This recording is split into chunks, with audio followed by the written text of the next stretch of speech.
Whoa. Hello.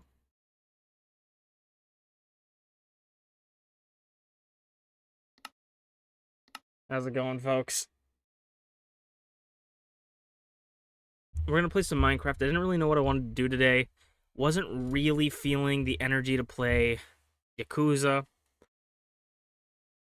So I didn't know what to do. I was maybe thinking of playing Power World, but I didn't think we were gonna really do too much in Power World. That would have been interesting. Probably won't do anything interesting on this Minecraft stream either. But I have like no energy. I'm lacking the energy to do stuff today. So I don't really know what I want to do. I do want to like start building some more new stuff. I would like to build another theater in my movie theater. Maybe work on some houses. Houses have always been my weakness. Like I like building towns, but I hate building houses, which is kind of funny. Like I just don't like building houses very much. But I think maybe I'll at least try to start clearing out this area here. Maybe we could work on the inside of Kame house. I don't know.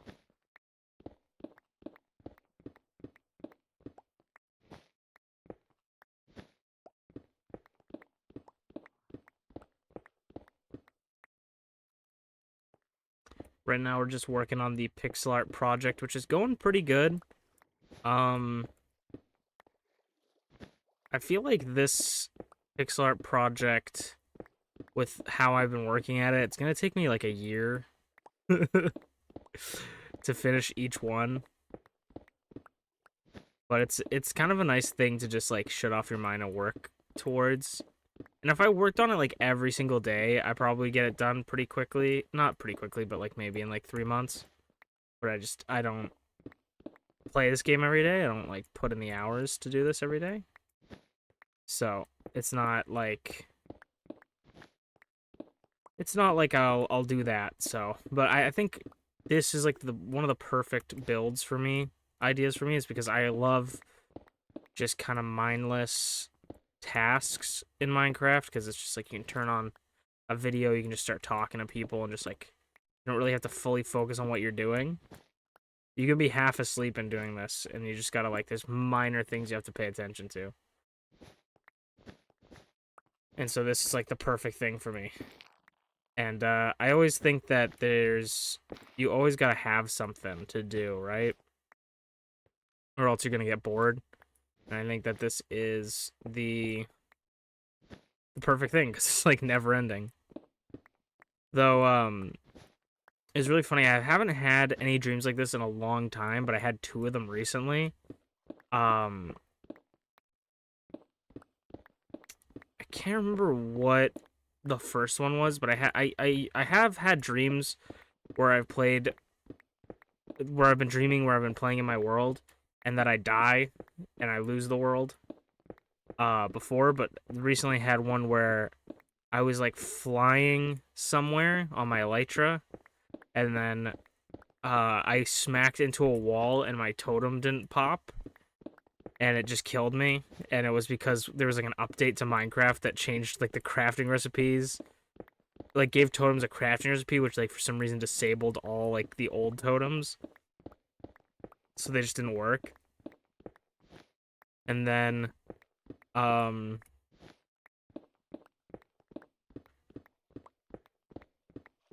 the other one was I was spawning a wither in the nether, and I didn't want to lose misplace my armor or whatever. Like that was how my dream went. Like in my head I was like, I don't want to misplace my netherite armor, so I'm going to take it off. And then I took them off, and I put on iron armor, enchanted iron armor. And then I summoned the wither, and I need the wither to do something, but I was like going to summon it and then like run out of the nether and just like leave it there and let it do its thing. But when I went through the portal, it like quickly shot me back into the nether, and then like the wither hit me, and I went back through the portal into the overworld, and it was nighttime, raining, and there was just like a billion mobs out, and a baby zombie killed me. But I was like, yeah, I'm having all these nightmares about this world. And it kind of came to this like sort of weird realization that like I genuinely don't know what I will do if I lose this world at this point, because I've played on it for so many years that if I stop playing on it, or stop having all the stuff that I have set up, like would I don't know if I would start another world. Like I think that would just be it for a while at least. Which is kind of scary, a scary thought, but not really. Like I've thought about it before, like way back, where I would think like we had this for like a couple years or something, and then I was like, yeah, if this world, like if I lost this world for whatever reason, I'd probably just start a new one, and I'd think of all these cool ideas, and I'd probably rebuild some of the old stuff that we had in this. But now I'm like sitting here, I'm like, if I lost this world, I would either actually just turn it off of hardcore and just turn it into single survival, which is kind of like cheating, I guess. But I'm like, to be able to play this world again, or I would probably just not play Minecraft as often. I don't know. But let's just hope that doesn't happen. How's it going, Potato? Welcome on in. I was talking about all the nightmares I've been having about losing my hardcore world. And by all of the nightmares, I mean the two. I had two back to back, and they were kind of funny.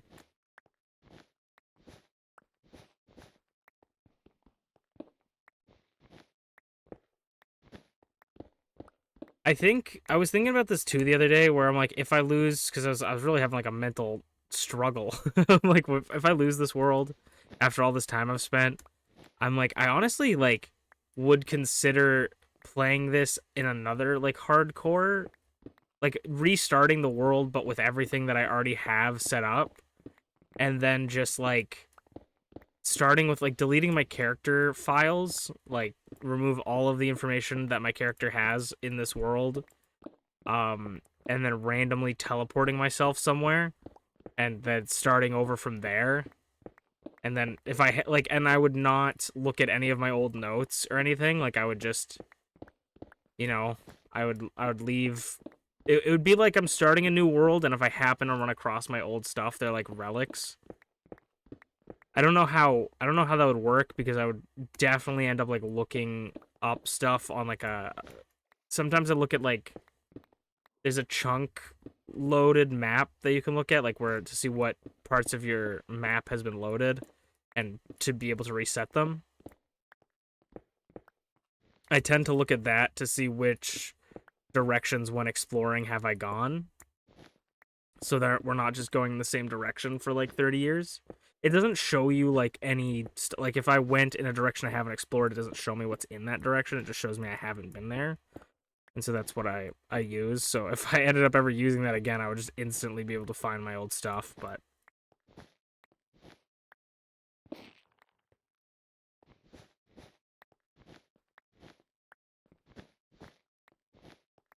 I've been thinking of a lot of really fun ideas, because if you guys haven't seen my latest Wondercraft video, go like watch the very end and come back. Like the last like 40 some seconds, like there's a new mechanic they're adding to the trial chamber that's really cool. They're adding 4 new potions, I think. Minus the ominous ones. But one of the things is they have wind charged as like a potion effect. Was it the trial chamber one? Yeah. The last one, the last 40 seconds with me just exploring the trial chambers, because so there's this mechanic called wind charged that you can apply to, basically you can make a splash potion of wind charge, and what wind charged the effect does is when something dies that has wind charged, it creates a wind charge, much like when you throw a wind charge or when a breeze hits you with a wind charge, it pushes you back. And so my immediate thought when I did it, and I did it in the episode, was there is a really crazy slime stuff as well, but is what I would do is I'd fill a hole with chickens. I would throw a splash potion of wind charge in there, hit them with sweeping edge. It would create all these wind charges there and go and shoot you like 2,000 blocks into the sky. And so I'm thinking whenever I do my trial chamber, like whenever the next update comes out and I start working on my trial chamber build, I want to build like a sky city. I want to build like a bunch of sky islands above it, and I'm going to build this giant, I want to build this giant tower, right? And the tower is going to be where the dungeon is. So there's going to be like a giant tower going up. The dungeon's going to be under it, and you have to go into the tower and go down into the dungeon. But in the center of the tower, I want to make like a tube that's filled with chickens at the bottom. And me and my friend Merlin were doing some just like fun thinking about. And one of the things we were thinking, because Sweeping Edge is like really inconsistent sometimes. Like sometimes it just doesn't like proc, especially if you're getting like pushed around and stuff. So it was hard to like consistently get all the chickens to die, and then you would like hit one, and then one of them would die, and then they would all get shot out of the hole, and it was really frustrating. But one of the things we thought of was we could set up 2 dispensers at the bottom, one to hit them with wind charge, and then one 2 ticks later to hit them with a damaging 2 potion. I don't know if damaging 1 works as well, but a potion of harming 2 was the one we used, and it would one-shot all the chickens in the hole, and it would shoot you up really easily. It's just a click of the button, you can do it. And so I want to make a giant tower with this like tube in the middle with the chickens at the bottom that shoots you up into the sky and into the sky islands. And then we'll have like another area where we pop off and jump down into like a water potion or a waterfall, something, you know, like a way down, but that would be our way up. Because I'm probably not the first person to discover that. You know, I imagine there's a lot of incredibly smart people out there that probably thought the exact same thing about that as I did, but I was really, really happy with myself figuring that out. So I'm really excited because this update, it's the trial chamber update, but really for me, it's the chicken buff update. Like chicken farms are like the easiest farms to make. You just need like a dispenser and hoppers and some chicken, and it'll throw the eggs and constantly make chickens for you. And then when you have all these constantly made chickens, now we have weaving, which like when a mob dies, it spawns cobwebs. Now we have a way to farm cobwebs. We have a really easy way to farm slimes now. Like slimes were always kind of easy to farm if you had a slime chunk, but now you don't even need to look for a slime chunk anymore with this new slime farm. And you can now have wind burst, like shooting yourself up. I can't remember what the other one is. I feel like there was another one, but I can't remember. Oh, the silverfish one. The silverfish one doesn't really do anything, but if you need silverfish, then, you know, you got it. So I think it's a really cool update. I'm really excited for it. What I'm really happy for too is that they could have easily made those potions just effects in the dungeons and not being able to be used by other people. Like they could 100% do that. Could have done that, but they chose to let us be able to craft them as potions, and I really appreciate that. Not to mention that the new weapon's really cool. The only thing I still hate is the vaults. I really wanted the trial vaults to... I really badly wanted the trial vaults to be reusable.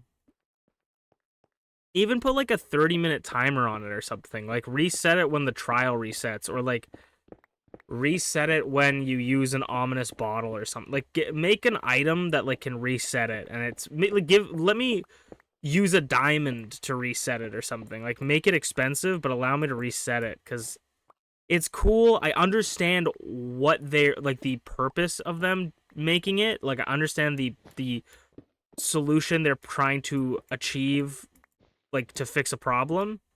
Like I completely understand that, but it sucks because it's just like it's almost pointless once you use them in single player. Like they don't exist. It's really only meant for one facet of the game, and I feel like most things in updates should be able to work on multiple facets of the game and not just be used for one thing. I don't know. I do think though that they really, really, really need to do that for, like, elytras. Because on servers, elytras are, like, impossible to find. And so, if you can get if you can have, like, a trial chamber thing, like, have a thing where you, like, can get, like, shulkers drop keys or something, or, like, some sort of thing, or fucking endermites drop something, like, something random that you can get. Have them have a way for everybody that finds, like, one ship to be able to get one elytra, because servers, it sucks because one person just goes in and, like, gets an elytra, and then they can just fly infinitely and find all the other elytras, and then nobody can find elytras unless they want to load new chunks even further. It's just it's crazy. So I would have been really happy if they announced something like that. But maybe the reason they didn't announce anything like that is, one, maybe they don't think that's a problem, which I don't know, or maybe they are planning some sort of end update, which would be really nice. It would be really nice, but I'm also terrified. I'm terrified of, like, people wanting a more challenging experience with Minecraft. Like, this is ironic coming from the guy who's playing on a hardcore world, which is, like, the hardest difficulty. If I die, I lose the world. And so it's meant to be challenging, but, like, I also just love Minecraft as, like, a chill game. So I just, like, I don't know. I don't know if I want, like, a bunch of crazy stuff. At least, like, I'm not a huge fan of the Warden, personally. I think the Warden is kind of stupid. I think the Warden is cool in concept, but the further they, like, added to it made it kind of stupid, because it just sounded like every time people are like, oh, you could just do this to, like, cheese the Warden. Well, they're like, well, no, you can, like, see through walls. It's like, okay. Like, yeah, well, no, you can fly. You can't get away from him. It's like, okay, like, this is just getting ridiculous at this point. It's like, I understand the concept is you don't want him near you. It's supposed to be, like, this really scary thing that you don't want near you. But it's also just kind of like, oh, well, my power level's 1,000, the end. It's like, okay, cool, man. Yeah, well, my power level's 1,000. Oh, mine's 1,001 now. It's like, okay, cool. Like, just, like, what does this do? So it's like, I don't personally like when they're just making things really difficult for the sake of making them really difficult. But I also understand it. And also, I'm not, like, the de facto person that should make all, like, I don't think like Mojang should listen to me at all. Like, I think I'm gonna complain and I'm gonna, like, express my opinions about things, but I don't think they should, like, listen to me at all.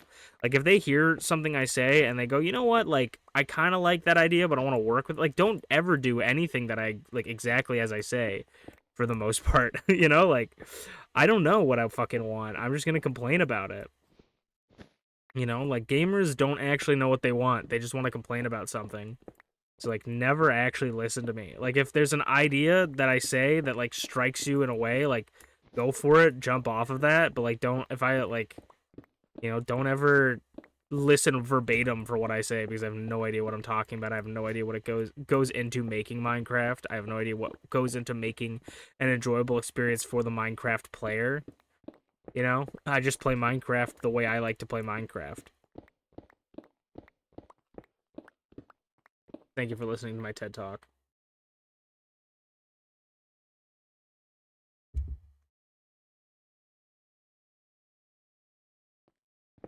Also, sorry, I didn't completely read that full sentence, Potato. Did you say someone made a really cool slime farm with oozing and infested potatoes? Was an infested potato part of the April Fool's update? Because I don't know if I actually... I don't think I actually... I did not, actually. I don't have to think. I did not play the April Fool's update this time. Actually, I usually don't play the April Fool's update just because I'm not super interested in it. I like actually, the one I did play was the one where you could, like, generate different worlds by putting in, like, a seed into the Nether portal and it would generate a different world. That one was a lot of fun.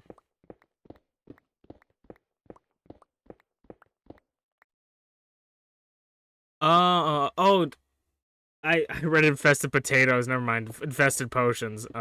Oh.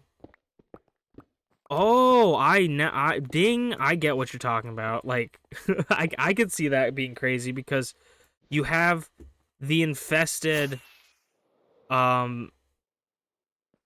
potion on a mob that creates a bunch of silverfish, and then those silverfish get oozing, and they're like one hit, and then you just get those. And oh wait, no, can you if you infest?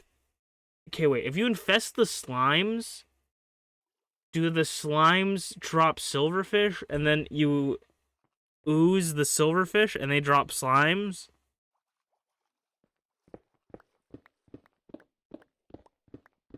Did I think this was the chicken update when it should be really called the silverfish update?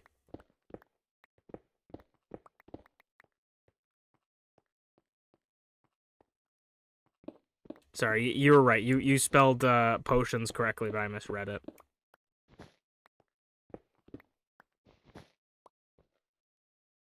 Because that's actually kind of nuts.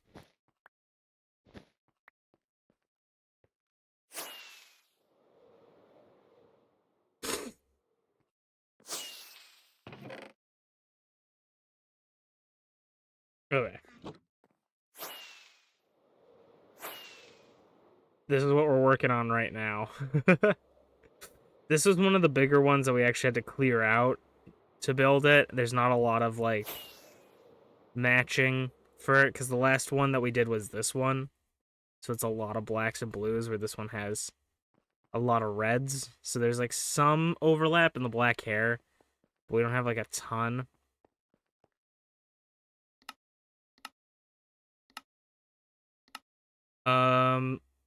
Okay, light gray terracotta. We need 19,000 light gray terracotta.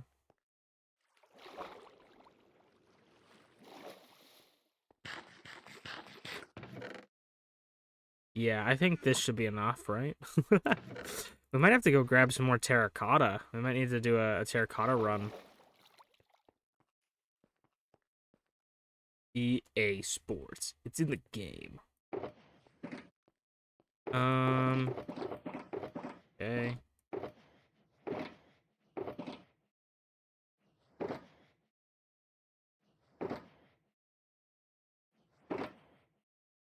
We'll have to put those shears in the sheep farm. I think we'll stop by the Enderman farm to just repair my pickaxes. I need to also start working on getting more netherite pickaxes. Maybe we'll spend some time organizing these shulkers. The way it works is that it has infested allays take drowning damage, which generates the silverfish, which are then hit with oozing and kill and generate a ton of slime. Interesting.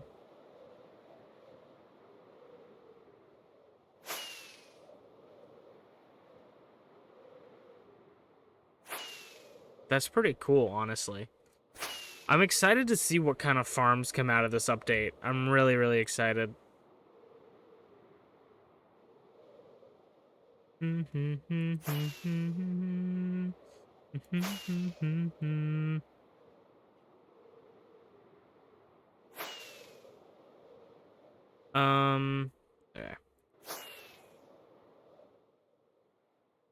Go over here to drop some stuff off. We have so many shulkers everywhere. I still need to clean these up. Like, I keep making new shulkers and getting new shulkers, and I'm not even cleaning up the ones I already have. We'll clean up this.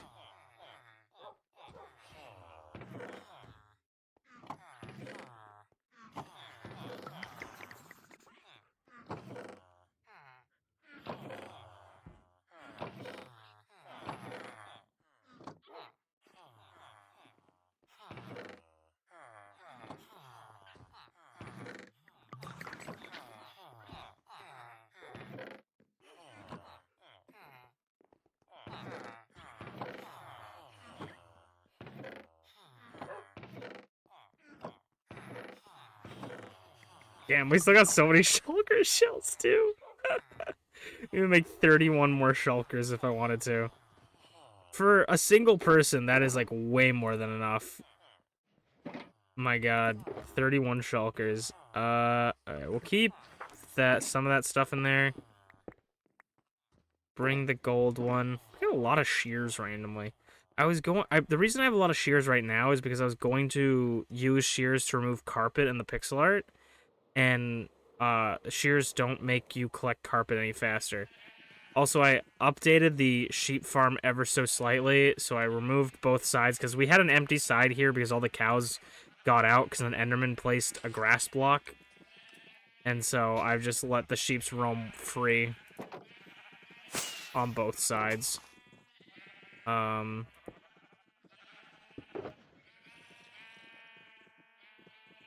let's check out these.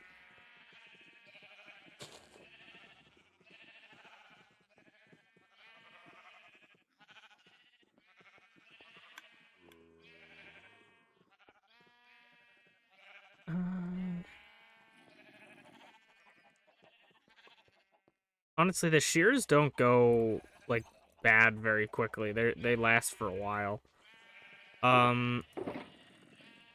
Dude, I can't even... honestly, I can't even wait for the auto-crafter. The auto-crafter's gonna be so sick. Like, this next update is gonna be legendary. And the cool thing about upcoming Minecraft stuff is that the updates to the dogs isn't even in the next update. It's the next, it's the next build for this update. It's gonna be, 1.21.5, I'm pretty sure. If we're on 21, I don't even remember anymore. It's gonna be in the next one for this.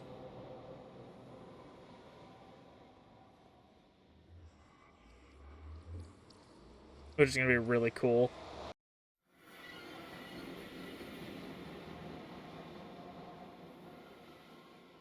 The only thing I'm not super excited for is going to be... Probably I'm going to have to reset my resource pack with all my custom textures and stuff, because certain custom textures only work when, like for instance, my sword, this sword only looks this way when it's a netherite sword when it's named Mithra. And, you know, like,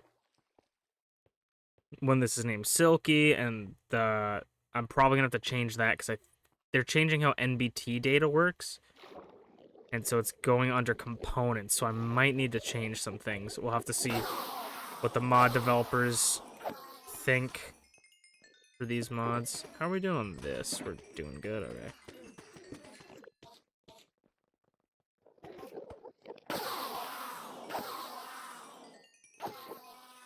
Did I tell you guys that my Enderman farm wasn't working at one point? Like, our guy up there randomly died. So I had to change him. Because I think it was technically... He was, like, at a good height, but I guess there was instances where, like, the Enderman could push each other, and it would hit him, and it would die, the Endermite. And so then they killed the Endermite, and I didn't know... Or something happened to the Endermite, and I don't know what, but now we have one up there again. I think its name is, like, Please Don't Die or something, because we had to get another one to replace it, because I was gonna go... I put one in, and I was trying to build it, but the Endermen are, like, fucking absolutely hostile on this thing, so I was just running up at him, trying to kill him every 2 seconds. And I had it, but I didn't have the block placed above it or anything, and then I had a walkway up there, because I needed to get up there, and a lone Enderman got up there and killed him. Yeah, I think that was a while ago. It's not like my Wither Skeleton farm that keeps breaking every 2 days.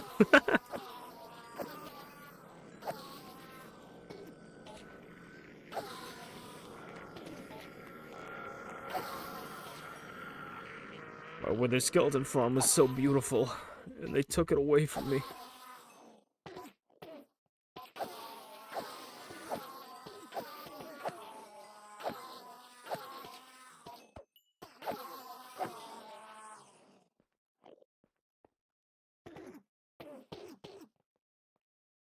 My Wither Skeleton farm was actually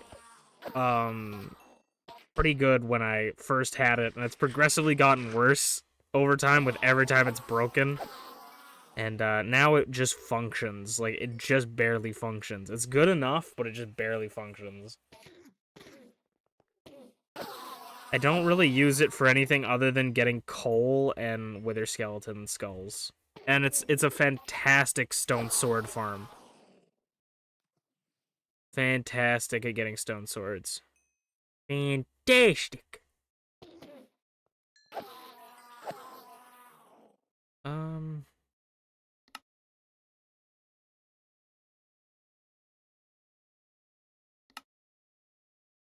Actually, I want to check this out real quick.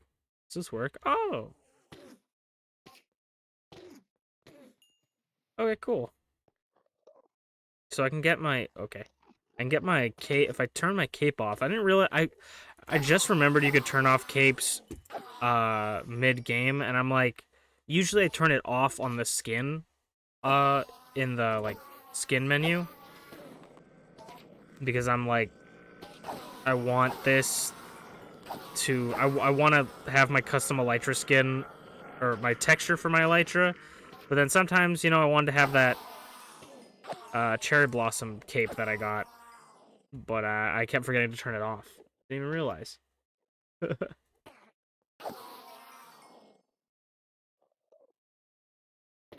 I'm pretty... It's weird. I don't really get what this is, but, like, because it's like you can take off hat and stuff. Like, this stuff, like, changes. I don't even know what it changes. What does that even do? I don't know. Right, before I start ruining everything, does that just make me, like... Yeah, I don't know. Okay. I probably turned off something crazy. It's probably, like, the outer layer, right? It takes off the skin layers. Yeah. It's the outer layers or whatever. So, wait a minute. I tried to put ender pearls on my head. If I take off hat... Oh my god! Alright, let's put that back on.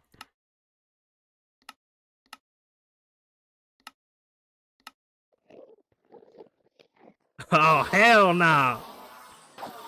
Hell no! Hell no!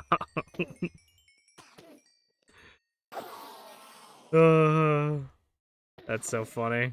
Alright, now let me remember to put on my helmet, because I'm gonna, like, get hit by something. It would have done, like, just enough to make me live if I was wearing my helmet. And I'm gonna be like, why did I die? And it's like, oh, I wasn't wearing my helmet.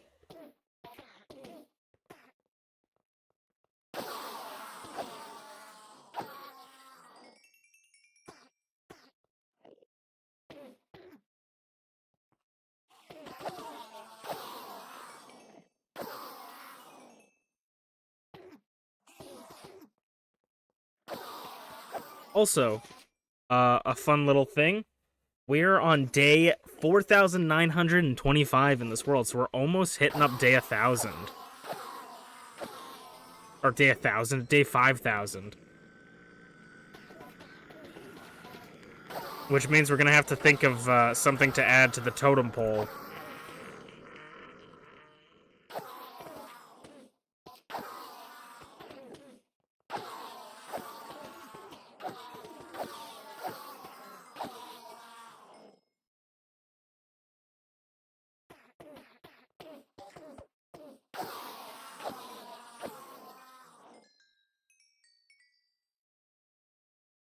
Ever looked at your statistics? I have looked at my statistics. You know, I look at them every once in a while, but we can go through them.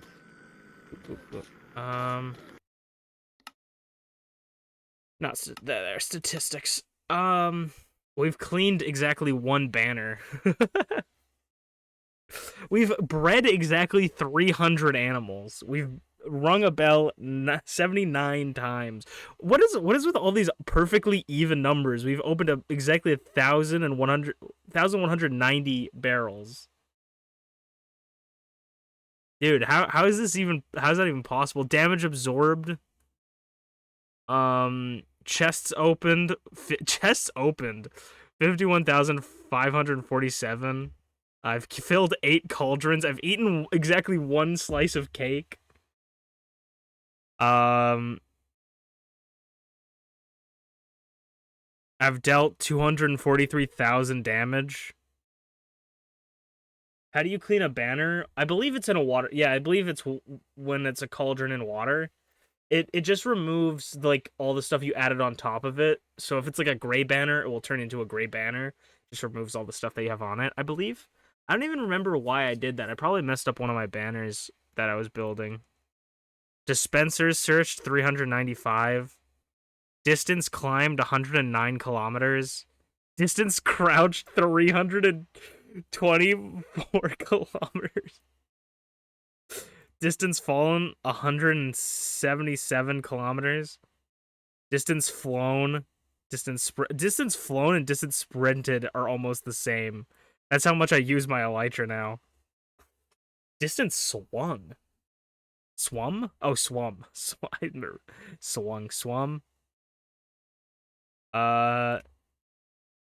Distance walked. Distance walked underwater. Distance by elytra.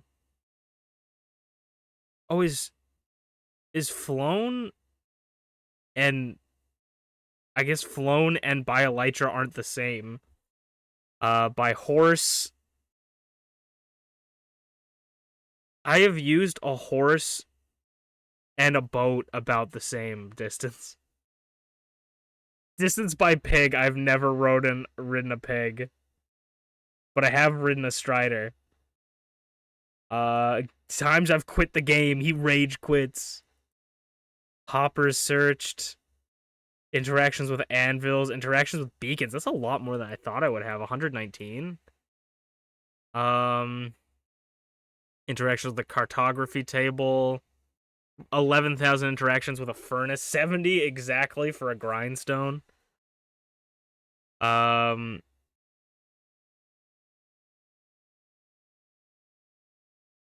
is distance spent midair, not flying. Maybe. It might be like, flown might encapsulate, because flown was bigger than elytra, so it might encapsulate the elytra. But it also could maybe be like the distance I moved while falling, so if I jumped forward, maybe. I've dropped 7,780 items. We've enchanted 299 items. I've killed 49,439 mobs. I played 3 music discs. I've played 20 note blocks. I've tuned 114. Number of deaths is 0. That is nuts. I'm just kidding. Plants plotted 39. Players killed 0. Raids triggered 3. Raids 1. 3 undefeated, baby. That's what we're talking about. Shulkers cleaned. I didn't know you could clean shulkers. I don't even know what shulker cleaning does. If not just, I guess, turning it back to a regular shulker color. I did not know you could clean shulkers. I've opened so many shulkers. I've spent 3 days sneaking. That's so funny. 3 days sneaking. I've talked to 5,562 villagers. I've hit 21 targets. I've played for 46 days. Time since last rest, 13 minutes. Time with world open, 31.83 days. I don't really understand what time with world open means and timed played. I think that I don't know. I think that might have been added later. Like, I think I might have had the world before this statistic existed. I'm not quite sure. But time with world open. Yeah, I'm not quite sure what that means. I guess, could this be like I've been paused for 15 hours or something like that? Which I guess I could see that. Time slept in bed, traded with villagers. I was gonna say, how have I traded with villagers this many? But this is how many villagers I've talked to, and then I've traded probably multiple times with them. Probably, maybe. Trap chest triggered 0. Let's pray to God that it stays that way. Knock on wood. Water taken from cauldrons 120. What other information do you guys want to know? Let's see.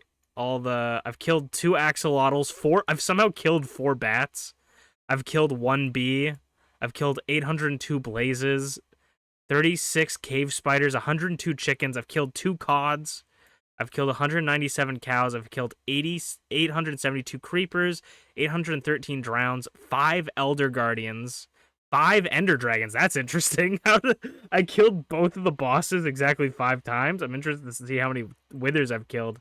I've killed 3 endermites. I've killed 3 evokers, 119 ghasts, 26 glow squids, 101 guardians, 11 hoglins, 5 horses, or 4 horses, and those are the 4 horses of the apocalypse.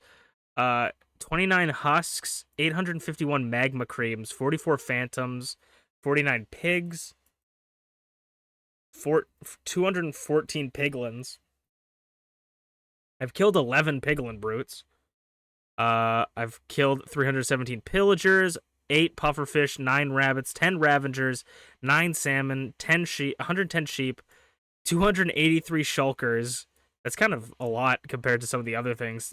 36 silverfish, 1,120 skeletons. I've killed 3 skeleton horses. That's true. There was one time I got hit with the skeleton horses the one time, got all 4 of those horses, and then it happened again, I think, off stream, and I killed... It might have happened on stream, actually, too. I don't know. But I killed 3 out of the 4 skeleton horses that I got that time. 144 slimes, 452 spiders, 577 squids, 7 trader llamas, 1 tropical fish, 3 turtles, 72 vexes, 2 villagers. I actually killed one of those very recently, like in the past couple of months. That the second villager was I accidentally one-shot him with my axe while trading, and I had to leave my house for 30 minutes because all those iron golems are not my friends. I did not build them. I've killed 106 vindicators, 3 wandering traders, 3 witches, 13 withers. So I've killed more withers than elder guardians and ender dragons combined. I've killed 2,712 wither skeletons, 5 wolves, 6,493 zombies, 38 zombie villagers, and 42 zombified piglin. Yeah, I don't know what else, like, an interesting... Let's see.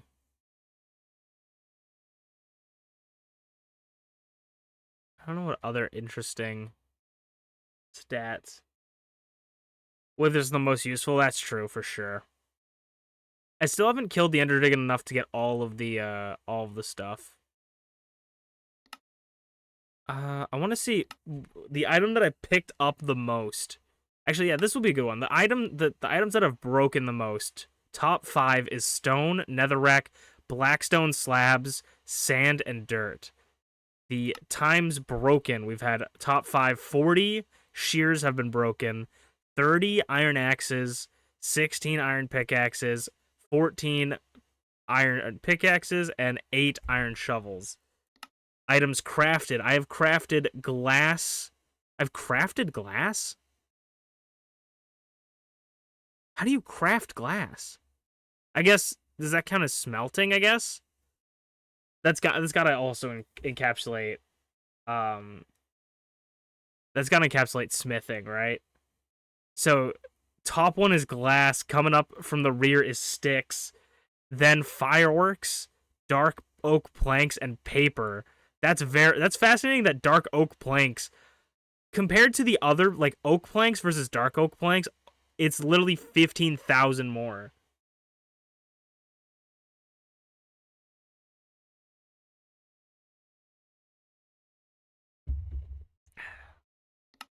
Items used. I have used my pickaxe, my netherite... Wait. Is that... Wait, am I confused? I'm confused at this... Is this not... This... I'm very confused. This is not ordering them by most used, I don't think. Unless this number is so high that it can't even count it anymore? It's gotta be, right? How big is this number? But then also, this number is absurd, so I don't even know. I don't even know what's going on here.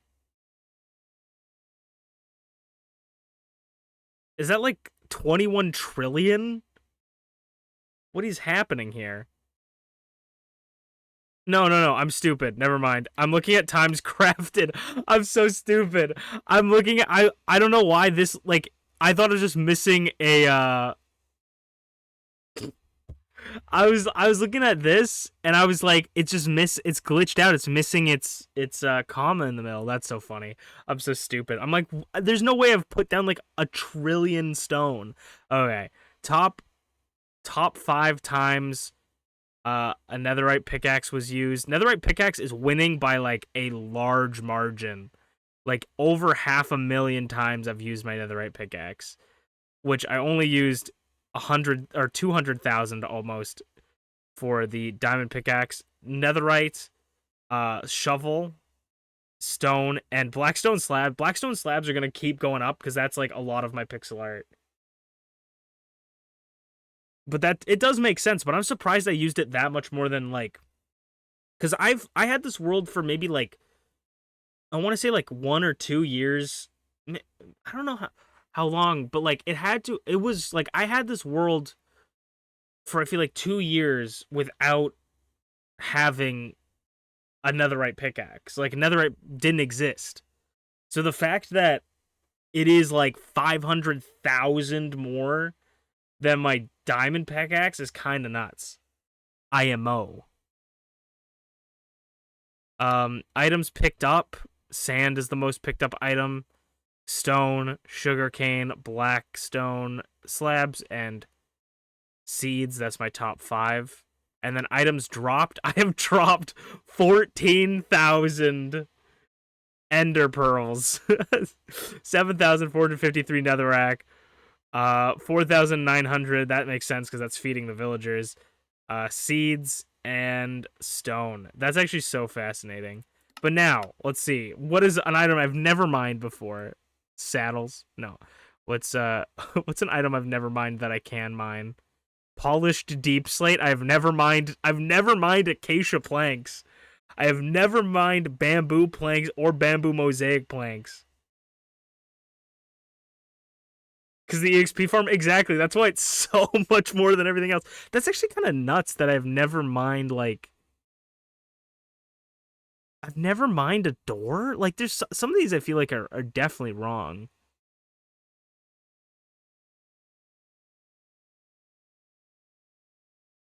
Like, I've never misplaced an oak door and had to pick it up. Like, I find that so hard to believe. Okay. What's something we can actually break?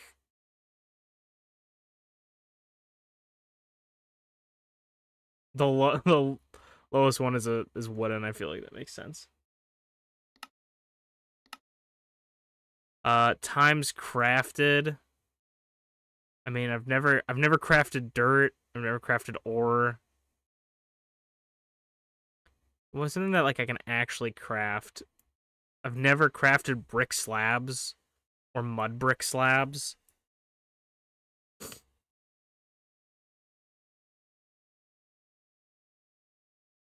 I don't know if these count as because I definitely have made brick slabs before. So maybe I don't know if these count as crafting. Yeah. I've destroyed 17 monster spawners. All right, let's see. Times used. Never used polished deep slate. I have used bamboo planks before. I 100% have. I'm pretty sure there's like multiple places that I've placed bamboo planks before.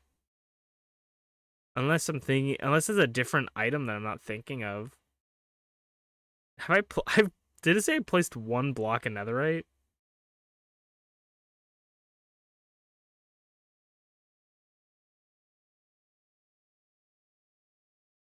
Also, I might not be looking in the right spot. Yeah, well.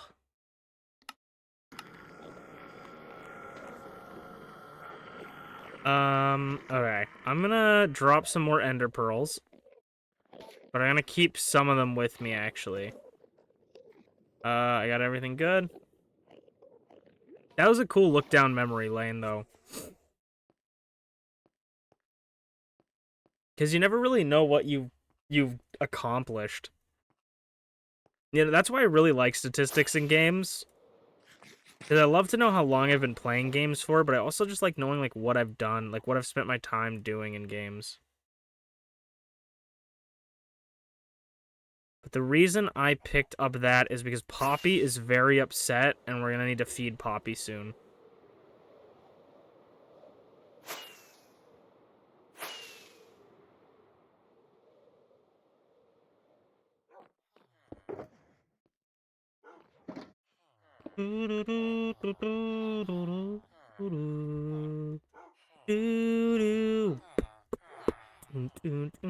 Sorry if my beatboxing was really loud in your ears. I apologize. I didn't realize the beat would go so hard. I'd love to do a game. Next time we look at my statistics in a long time, we should do like a,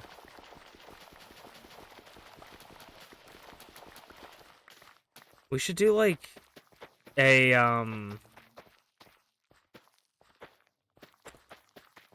we should do like a guessing game. Where we gotta, where like maybe I'll like, we can guess like higher or lower. Like I'll say like, say it's like, how many Endermen have you killed? And I'll be like, oh, it's gotta be at least 20,000, like roughly 20,000. You guys can guess like high, if I'm higher or lower than 20,000. Have a little bit of a fun guessing game.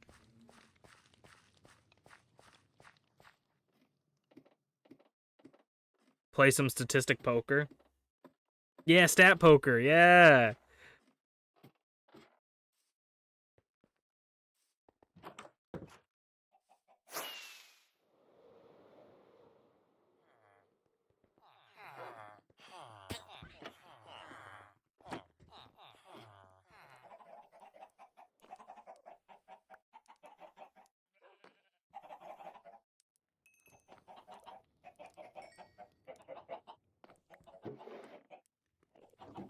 I love past me because this is always how I do it. I always go collect potatoes for Poppy, and then I always like have some left over because I previously cooked some for her. It's like a beautiful cycle. Boom.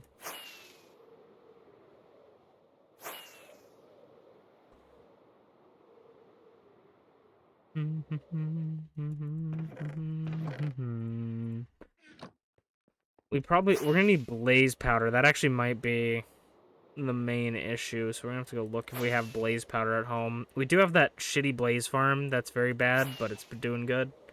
We have that really shitty blaze farm that's been doing terrible, but it's also very good.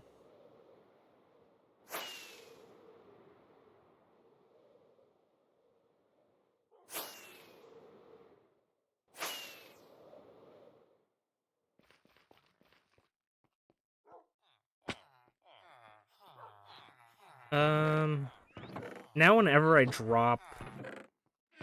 Now when I ever drop ender pearls, I'm gonna always think about, the statistic.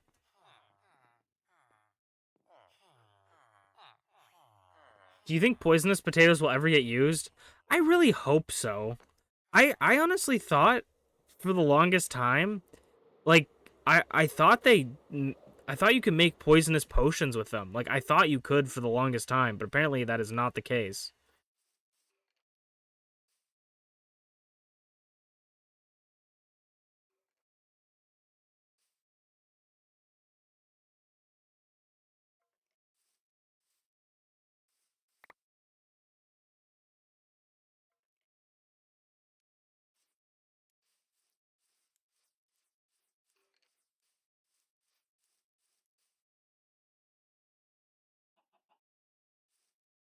Okay, Poppy.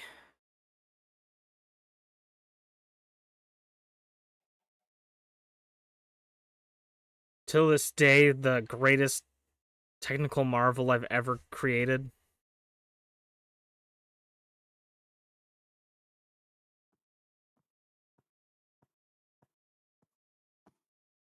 Do you want to? We're gonna look at another statistic in a second. We're gonna look at how many items are in Poppy. That's what we're gonna do next.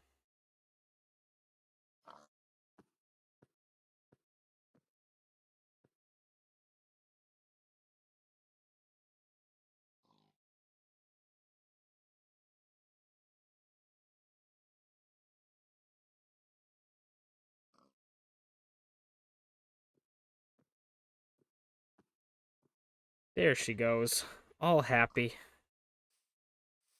I'll drop some more ender pearls in it because it seems like those aren't enough. And the half a stack, oh, they're still filling up. See, the half a stack.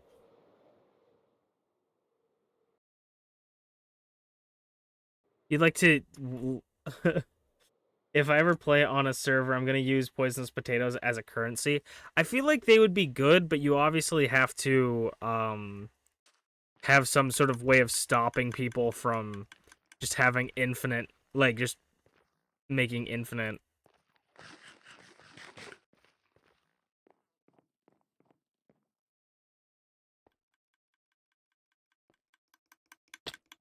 Jeez. Here's Poppy's insides. I actually went through on one of the Wondercraft episodes. I believe the Wondercraft episode is called Word of the Day. I went in and replaced all the dirt, most of the dirt, pillars with stone for her redstone. I just didn't want to mess up anything. That was the main thing I didn't want to mess up there. So I didn't touch it because, as you can see from the roof, a lot of Endermen frequent this area. And apparently, I don't know why this is the case, but apparently, Endermen can pick up blocks. If they can pick up the blocks, they're able to pick them up, and even if they have redstone on them, and just break redstone contraptions. I don't know why that's the case. Seems like a really, really bad decision, but it's something they can do. Let's check and see. Okay, let's see. Look at all of the blaze powder we've put into Poppy. Nearly 18 stacks. The ender pearl. I might have went in and emptied these two recently. Not recently, but the other day. Look at all these potatoes. I definitely took out poppies from her because I need a red dye. I didn't realize at the time you could just farm the rose bushes very easily, so. That was back when we were making the lava area with Pip's scythe. And we needed all the glass. I honestly even forgot what we were doing at this point. We want to go find terracotta. We're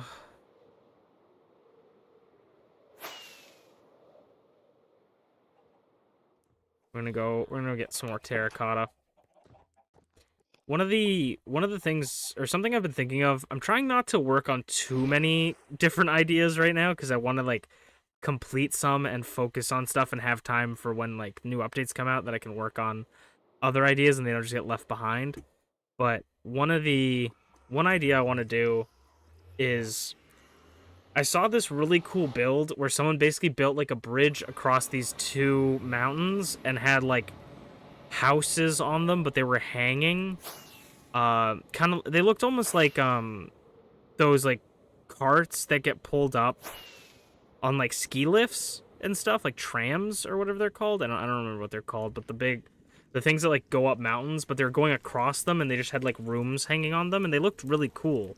And I kind of like, this is kind of a stupid idea, but I feel like it could be cool. I was trying to think of like what would a city look like? Imagine if I made a city, but it was just a hallway. Like it has to go in a straight line and fit within the parameters of like say it's like 30 blocks wide, right? Like couldn't a gondola? Isn't a gondola a boat? Or am I thinking of something else?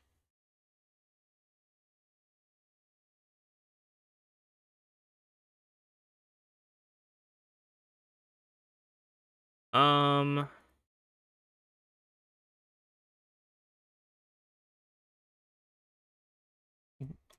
First of all, I'm going to look up what a gondola is. Gondola?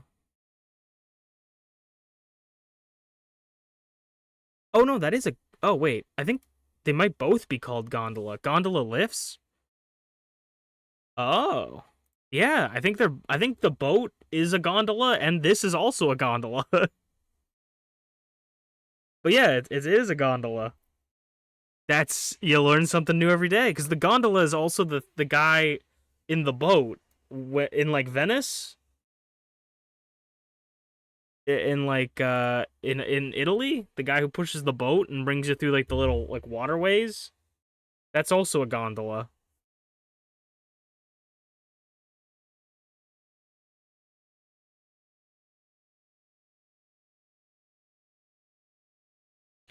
That's really funny. You're like a gondola, and I'm like, that's a boat. What the fuck? Oh, that is a gondola. Uh, is this light gray? No, this is white. Is this light gray? Okay, so there's a lot of light gray. There's a lot of light gray here. I'm thinking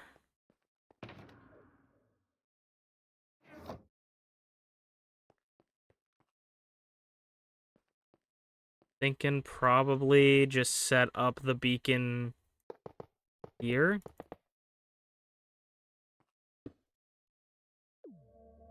If you don't know why I'm only using a 1 level... How's it going, Flair? Thank you for the head pat. You guys don't know why I'm only using a 1 level beacon is because you actually don't need a bigger beacon to insta-mine terracotta. Already turning nighttime. Ugh.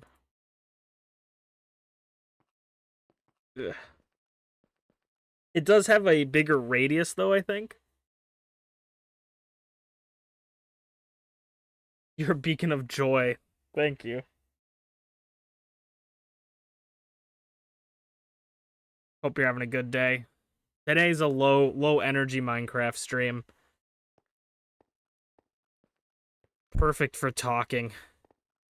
Alright, let me organize my inventory a little bit more.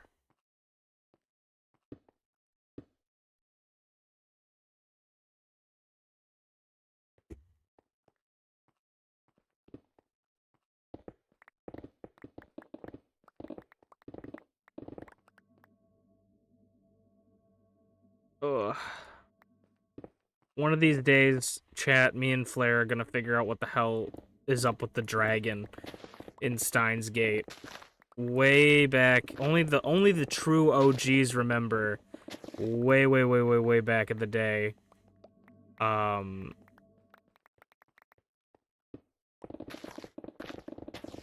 Way back in the day, we did the Steins Gate visual novel, and we only did, I think, 1 stream or 2 streams of it. And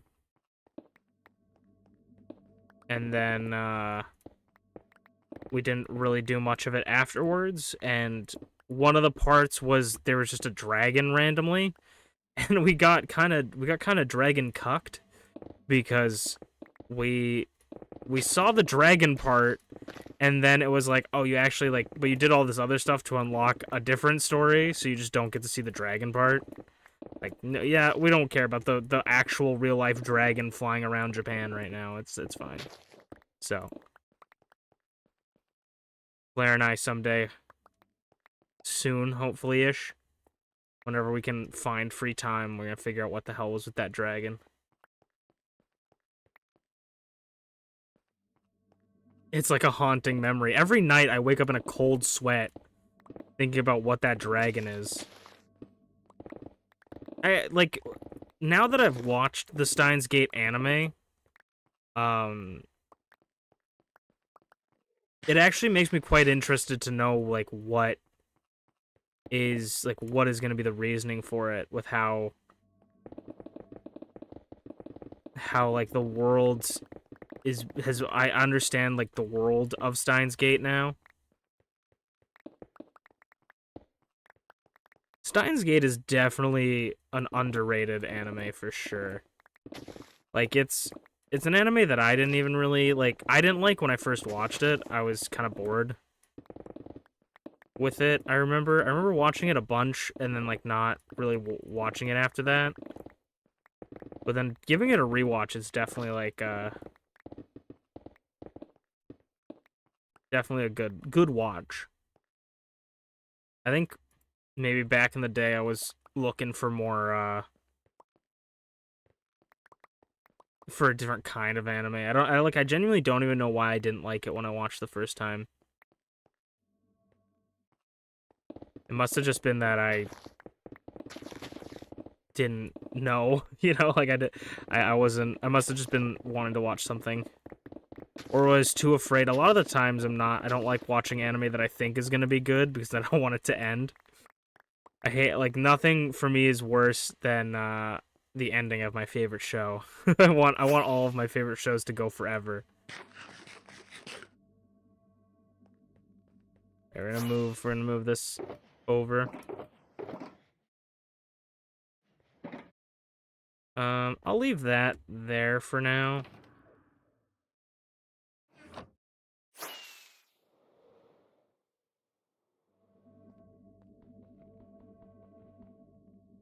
Slow burn. It kind of is. Like, it is, and maybe it was just because, like, we didn't really, but we kind of binged it. But I'm like, even, like, people, like, whenever I always tell people, like, oh yeah, I didn't really like it when I first saw it, and then, like, people will give me reasons of, like, oh yeah, it's kind of a slow burn, it's kind of like this and that. It's like, even after watching it the second time, after, like, hearing people, like, agree with, like, my potential criticisms, I'm like, I don't even really see it, you know?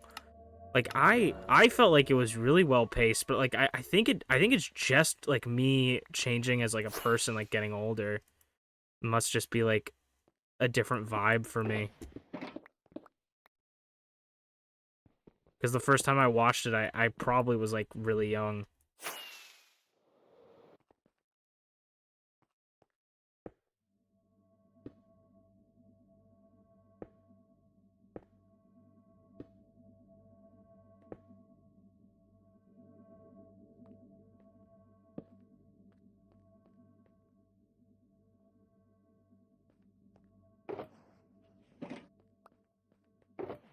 No, I really don't need sticks. I'm like, I should pick up these sticks. Like, I don't need them.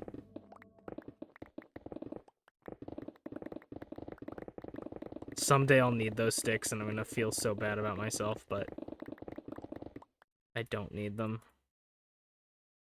As much as hoarding in Minecraft is a really good idea, it's not always a good idea. It starts really slow. Like, yeah, I agree. But, like, even then, I still enjoyed it. I think it's also... Maybe this is for me, but, like... I think as a kid, I was really, like... I liked a lot of fast-paced stuff, and now, as I get older, I look back at, like, some of the stuff that I watched, and I'm like... And it wasn't even fast-paced. Like, you know, like, it was just kind of regular paced, and I, like, miss the slow, regular pace stuff, you know? Like, I always say, like, I miss, like, the old Let's Plays style stuff. So, maybe that's just, like, my brain is now wanting to go... is in tune with the slower pace stuff now.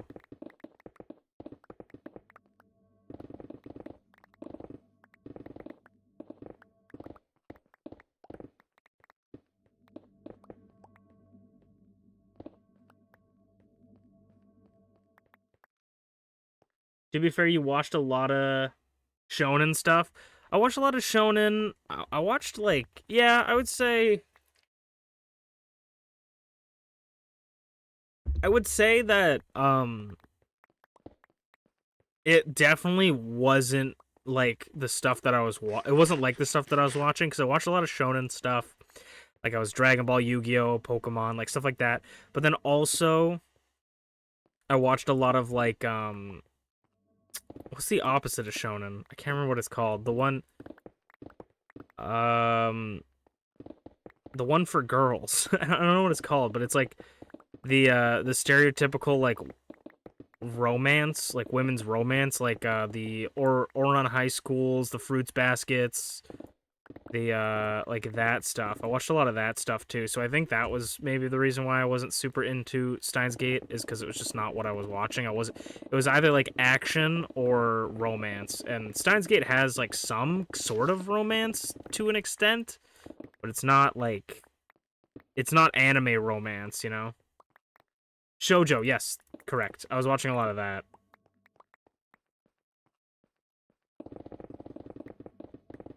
I love a good sappy love story where you're screaming at the main characters because they won't hold hands.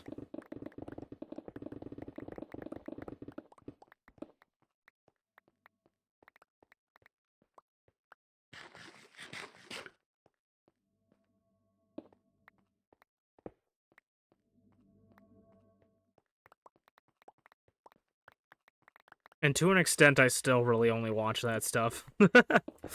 I mean, it's not helping me try to diversify my shows, because now like I set up my own like thing to just replay shows that I like over and over again.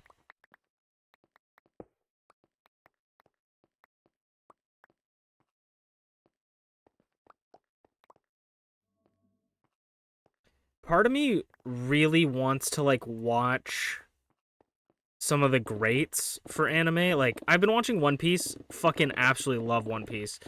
But like there's a lot of anime out there that I feel like are like Full Metal Alchemist Brotherhood, right? Like, I feel like one variant, at least like a variant of Full Metal Alchemist, like it's sort of like a de facto, like, if you're an anime fan, you need to watch these anime, you know? Like, I feel like there's a lot of anime out there that's like, oh, if you've watched this, like, you're a cultured anime fan. And there's a lot of stuff that I want to watch just to like kind of be able to say that like I've watched it and see it, but like I don't know how much I would enjoy like forcing myself to watch stuff that I don't normally watch just for the sake of watching it. Cuz I was looking at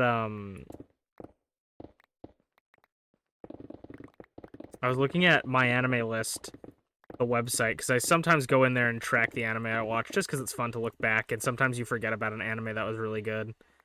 And they have like the top 10 list of like highest ranked anime or whatever on there. I was like, maybe I should just go through the top ranked list of my anime. I know it's not necessarily a definitive like best anime ever, but just go through and like watch that stuff. Like Evangelion, yeah, like Evangelion, I guess, yeah, as well.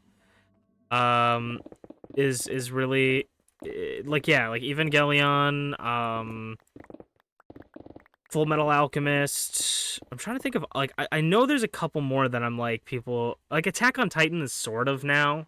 Like Attack on Titan kind of became that. But yeah, like stuff like that. Like the classics, and then also just like the best. Like I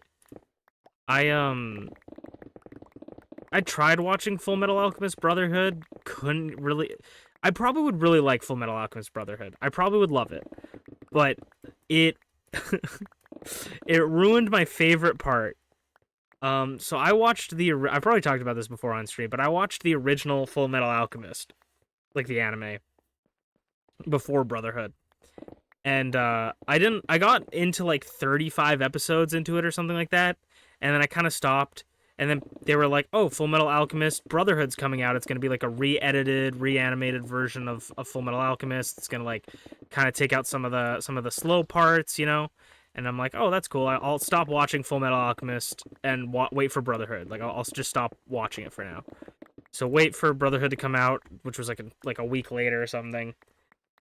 Start watching those episodes, and so in the first episode, and I don't even know, I feel like I'm almost like gaslit myself into thinking that I've reversed it in my mind, and maybe I have, but like, and people can tell me, but like Full Metal Alchemist Brotherhood was made for people that I feel like was like made for people that hadn't watched Full Metal Alchemist before. I don't know, but like, so basically in Full Metal Alchemist, the original one, there's a scene in it. It kind of just starts with them going on their first mission. You don't get any like backstory on them until a little bit later. But like, so in the first couple episodes, they're all like, oh, this short guy's the Full Metal Alchemist. Haha, why is this shorty the Full Metal Alchemist and not this guy in full metal armor? Lol, exquee. And it's like, yeah, you're watching, and you're like, yeah, I don't know why he's a Full Metal Alchemist. That's really interesting. And then you know, fast forward, I'm spoiling like the first couple episodes of the original. So, you know, turn off if you don't want to hear it. But so fast forward. Hey, what's up, Merlin? They're fighting this guy, and he summons like a lion dude, and the lion's biting the main character, who's the red coat wearer. He's biting his arm and like scratched his leg, and you're like, oh my god, this guy's getting his ass kicked. Yeah, the Chimera. I didn't want to spoil the Chimera, but the Chimera. That's why I said the lion dude. But I think if you're gonna see it literally like 2 seconds later, and like if you're gonna watch it, so it's not really that much of a spoiler. But he's fighting the Chimera. The Chimera like scratches his leg, bites his arm, and in the original, the main character's kind of like, oh yeah, you like that, kitty? And it's like, he's like biting the shit out of his arm, and you're kind of like, as me as a viewer, when I first watched, I was like, holy fuck, this guy's deranged. Like, he's getting eaten by like a Chimera fucking manticore looking ass thing, and he's like taunting it. Like, this guy's badass as hell. This is crazy. Boom, boom, boom. Lo and behold, big reveal. His arm and leg is made out of metal, and he didn't feel it because it's made out of metal, and that's why he's the Full Metal Alchemist. Boom, big reveal. And I was like, that's really cool. Full Metal Alchemist Brotherhood, and if I'm completely wrong, feel free to correct me, but this is how I remember watching Full Metal Alchemist Brotherhood. Started Brotherhood. It starts off with Edward Elric, I think is his name, running on like on a roof away from the cops. And they're like, oh, get him, oh, get him, he's running away, stop him, oh, and they're like chasing him. And then, you never watched Brotherhood, so you have no idea. So if this doesn't sound like the original Flair, then like if I'm describing this one and it sounds like the original, let me know, because I'm pretty sure this is how Brotherhood starts.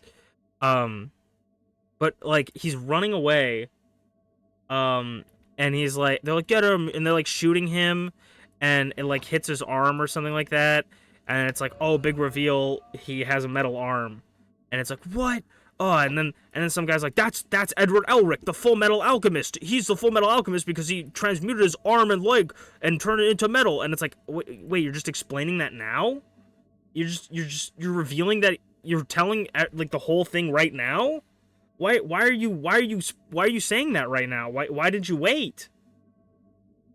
What? I'm like, okay, so maybe this is like a lot different. And then the next like fucking episode is him going to fight the fucking Chimera. It does the exact same scene where he's like biting the guy's biting his arm. He's like, oh yeah, you like that, kitty? But like the fucking whole point of that scene is completely thrown out the window because I already know he's the Full Metal Alchemist. I know he doesn't have an arm there.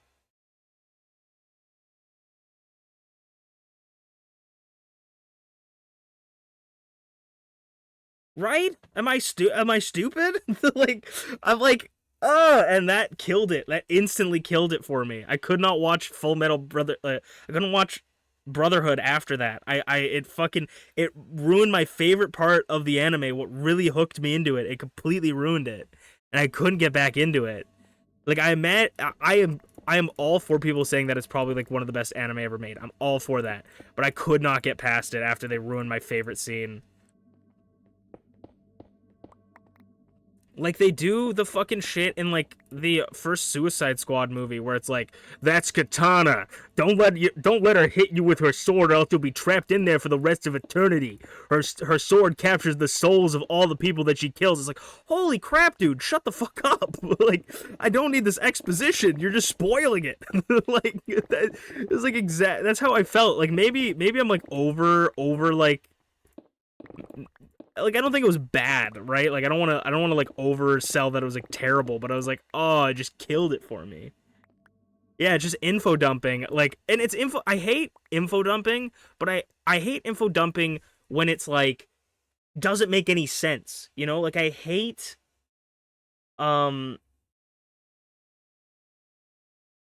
I hate info dumping when it's like I hate those scenes where like someone will be like, "Ha, how's it going?" And like puts his arms around a dude and like falls over me. He's like, "Oh, Joey, just because you've been my friend for 4 years doesn't mean you can treat me like this. I still want you to call me James." You know, it's like, okay, if this is something that happens really often, like you don't need to explain to Joey that he's been your friend for 4 years. Or like when people are like, "Oh," like I guess in Japan it might be a little bit different as the translation, but like it's like, "Oh, brother." It's like, yeah, no, I've never called my sister like, "Oh, sister." Like I've never gone up to her that way. Like I feel like no human talks like that. But I think that one specifically might be more of a Japanese like translation thing to English with like how that is, but like there's so many points where like I love it. I love info dumps when it's like the reason I think My Hero Academia did so well was because Deku was so into everything, and it felt real because Deku was like, "Oh, that's All Might. He has like all this power. He's the #1 hero. He does all this stuff," and you're like getting this info dump, and it doesn't even feel like an info dump because it's the character explaining it to you as if the character would explain it to you in real life. Like he's actually speaking like a real life person talking to himself. I feel like I'm in the mind of Izuku Midoriya while he's like having a fucking fanboy episode, you know? I think My Hero Academia has a lot more problems later on with their storytelling, but like for that, it's pretty good. Yeah, it doesn't feel forced. It's like Hunter x Hunter, Hunter, you know, however you want to say it. Gon, like you're learning everything about the world through Gon's eyes, and it feels natural because Gon is just like extremely excited to learn about all this stuff, and it's same with like One Piece. Like Luffy doesn't know anything. This is what I actually love One Piece for it is because One Piece does it almost the best for me, and maybe I'm just a One Piece fanboy at this point, but One Piece does really good info dumping because whenever they need to like explain something, it's always they like say Luffy goes out and does something and then they need to like explain it a little bit more. They'll have Luffy come back to the boat and Sanji would have been staying at the boat. And Sanji's like, "What happened to you?" And then Luffy goes on and explains what happened to him, right? Like, "Oh, he has like a black eye and like he got beat up at a bar," and they were like, "Well, Luffy, why didn't you kick that guy's ass?" Right? And then he explains it to them because they don't understand as a character, and they do it all the time, and it's really good because it's constantly the team is always separated, so they always need to like fill in each other, and it's a really good way to like explain something that the audience might have not initially got the idea of. And it's a good way to like have people be like, like Luffy might be like, "Oh, I beat up this old lady," and then like, "Why would you do that? Oh, Luffy, idiot!" And like Nami punch him in the face for that, right? And it's like, well, now I need to explain why I punched the old lady, and this is an info dump of why this happened. And it's like, oh, well, you've explained why you did this seemingly terrible thing, but it's a reasonable way of explaining something. It's very good, Luffy. Thank you. And then Nami shakes his hand and then punches him again. Okay, hear me out. One Piece, but D&D with 5 or 6 different groups. Dude, I would play One Piece D&D so fast, bro. Like, you don't even... Dude, I've been fiending to be Chopper. I legitimately... I fucking legitimately... We were, like, my friend group is always planning to do D&D at some point. We just usually never do. But we're always like in the talks of like this is gonna be the next campaign or like let's make a character or something. But my next D&D character that I designed was a little polar bear that became human, and it's literally just Chopper's backstory, but I'm a polar bear. Like, if you don't think I want to be Chopper, I used to play the what the fuck was it called? Way something way of something monk. They're all way of something, but like I played a monk that had basically they were like psionic blades, but they were like you could hit people from far away. And this was before I watched One Piece, but we basically treated them as if they were like my hands, like extending like Luffy's does. Like I just hit them from really far away. Dude, I'm fiending to do some One Piece D&D. That's for true. Flair sets up a One Piece D&D, invites me to play, proceeds to spoil all of One Piece.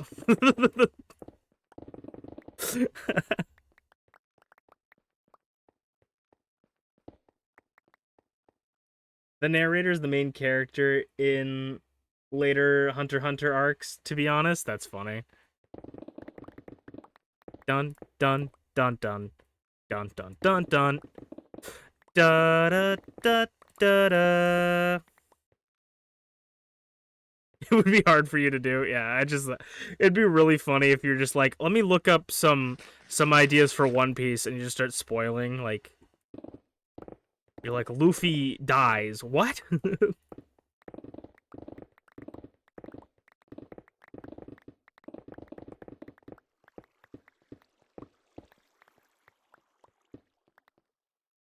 I mean, it could work with anything, but I think, like, pirating adventures, like, stuff like that. I mean, like, pirates are very similar.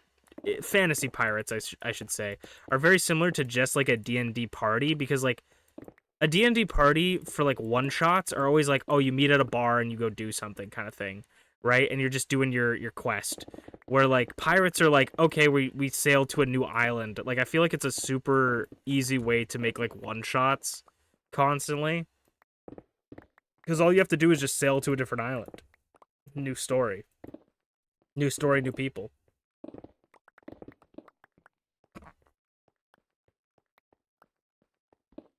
The biggest challenge for me when it comes to making a D&D character, though, is going to be not making him an edgy loser.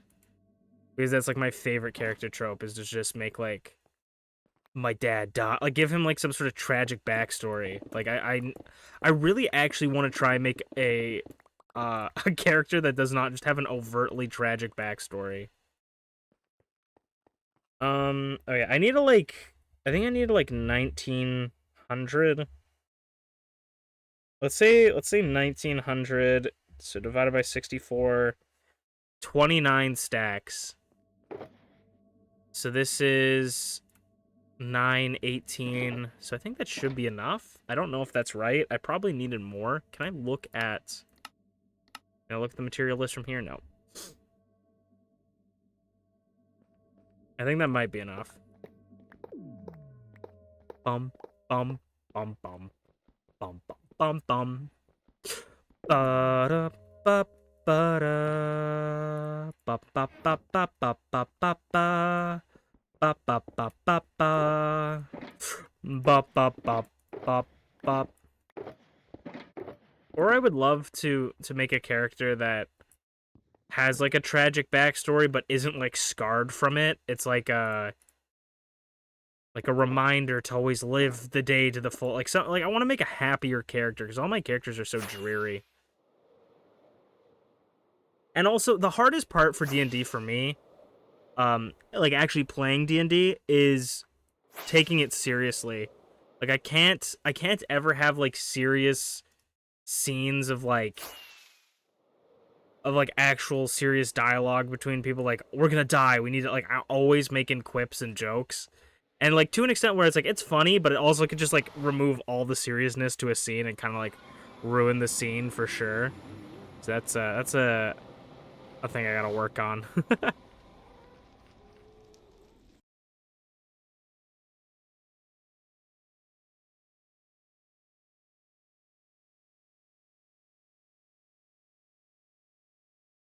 Yeah, I think adding the dark backstory is definitely, telling your DM stuff like that's really fun because you can work with it. I think the last character I played, I'm pretty sure my DMs knew sort of my backstory for the most part. But I don't know if they knew everything. I had, like, the last D&D character I played was really cool. It was a monk that was a doctor, and he was the way of the fists, or way of mercy, I think, and he had, like, healing hands and stuff. I think I played that class before, but the idea was So my backstory for this character, because I'm probably never gonna use it again. If I do, it sucks that I spoiled it on stream, but who cares, I guess. But basically his idea was he was a monk that lived in a monastery, and it was a monastery that people would leave orphans, and so he was orphaned at the monastery, and the monastery wasn't, because a lot of monasteries is like practicing, you know, a specific style of things. This one was, they wanted to you to learn like martial arts and stuff, but it was their version of enlightenment was finding something that was meaningful to you and to practice it. So a lot of people would practice like try to become the best martial artist. Some people would try to learn magic. Some people would learn but it was like the whole point of their enlightenment was finding your purpose. And so my character didn't really know what he wanted to be. And so he dabbled in little things. He learned different languages. At first he thought he was going to be someone that learned a bunch of languages. So he learned like 2 different languages. And his dad wanted to learn magic. And so his dad, my character's adopted father, wanted to learn magic and learn a little bit of magic with his monk stuff. And one day, when my character was watching him on the yard as he was practicing his magic, something happened poorly. He did a misincantation. The spell blew up in his face, and he died. And my character couldn't save him because he didn't know what to do. He didn't know what to do. He was panicking. And his father dies in front of him in his arms, right? And I think his father was into magical items. I think that was the thing. So he wanted to learn magic, and he had an interest in magical items. And so my character, after that point, realizes that what he wants to do is he wants to make sure that nobody ever dies. Like he wants to make sure that people don't die when he could save them. Like if he could do something about it, he wants to prevent people from dying. And so he learns medicine. He takes up medicine as his learning thing, and he becomes a shut-in and learns medicine.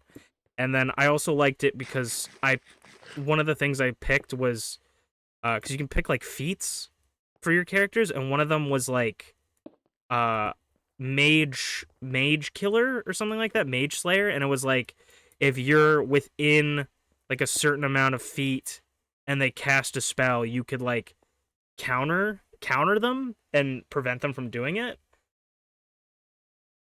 And I thought that was a cool thing to fit into my lore, because it would be like my character learned how to he learned healing fists so he could heal people and make sure that he could like make people stay healthy, and he wouldn't be able to he wouldn't lose his loved ones again.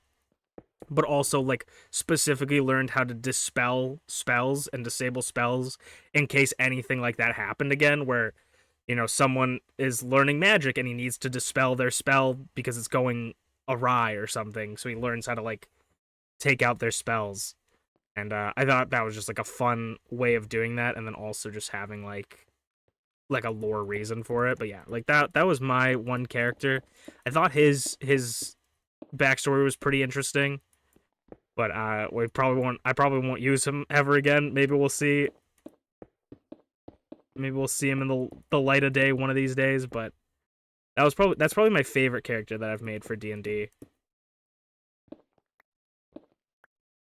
Because he's not necessarily like a dreary, depressed person, but he is sort of like anxiety ridden. At least that's how I imagined him as. I did not play him that way. I played him as a guy who could not shut up talking.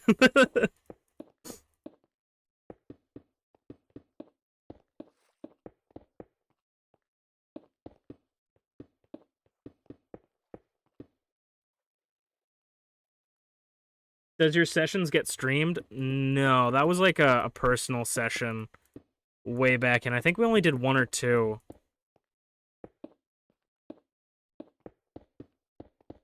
I think we did 2. I want to host a D&D one-shot one of these days. I just don't really want to learn how to host a D&D one-shot, if that makes sense. Like, I really badly want to I have a story in mind that I want to run, And I want to run it by myself. Like, I could, like, get someone to help me with it and co-DM, but I don't want to. Like, that's how, it's kind of stupid, because I'm stubborn in the way of, like, I want to run it, but I also don't know, I don't want to learn how to run it. So one day, if I ever get the motivation to, like, actually host one, I have a story idea. The only thing I don't have is kind of, like, a satisfying ending, I guess. Because I wanna have an idea of, like, I have an idea of, like, what the ending is gonna be, but I don't know how satisfying that will be for the players. So I want to, like, wait until I play with with people, and then, like, kind of go off there. Like, if their vibe is, like, kill the big bad evil guy at the end, right? Or if, like, they, like, have if my player characters have, like, a real big desire to, like, save the world, they, like, go save the world or something. Like, give them a satisfying conclusion that would be satisfying for them. What you should do is let your... Oh, yeah, you already read that. Yeah, I've the only time I've ever streamed D&D was when we did it with Tyne way back in the day.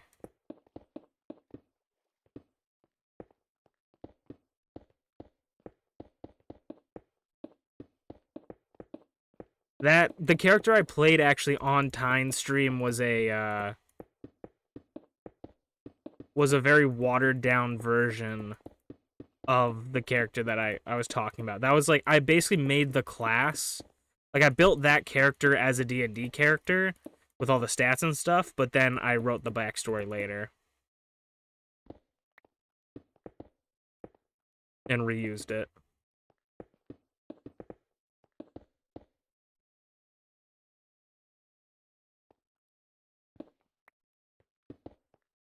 It depends on, like, who and how, but I don't know if I would really want to stream any D&D sessions unless, like, it's with, like, specific people, I guess. Not even, like, specific people, but, like, I don't know. Like, I would be interested, but I wouldn't at the same time.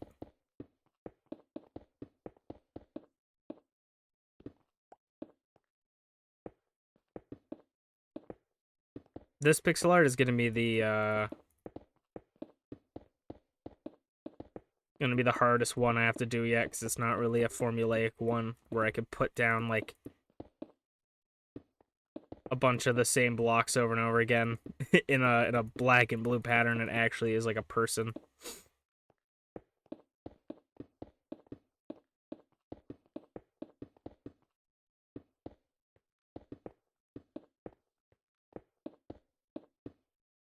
This one is definitely gonna take more one's definitely gonna take more item collecting than any of the other ones. Dude, my nose just feels so stuffed. I have no idea why. It feels so... It doesn't feel stuffed, like, in the nostrils. It feels, like, up in my sinuses. I like the one shot we did, but fuck, it was nerve-wracking playing such a short session. Yeah, it was good. It was good. I I liked it. I wish there was, like, a little bit more... Like, this is the thing that, like, is wrong with my stupid brain. Is, like, in that session, I kind of wish there was a little bit more, like, role-playing our characters. And like, for the most of the part there was, and it was just us talking to each other. But, like, also, I suck at role-playing, so... that's my sick, twisted, demented brain is like, dude, I wish there was more role playing. And then, like, anytime there's role play scenarios, I'm like, can't do anything, can't take anything seriously, I have no idea what I'm doing. So, to be fair, probably for the best that we didn't role play.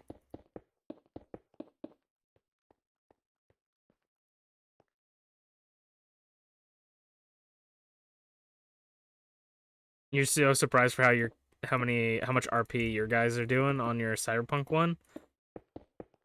That's good. I think RP is very difficult because like you could like play D&D for like 5 hours and it could just be like people RPing and having conversations, but like if they have to want to do that. You can't like I feel like if you set up a bunch of scenarios where you're just talking to NPCs for like 5 hours, like that could be really boring. But like if your player characters just happen to like organically be talking for like hours, like that's good, I think.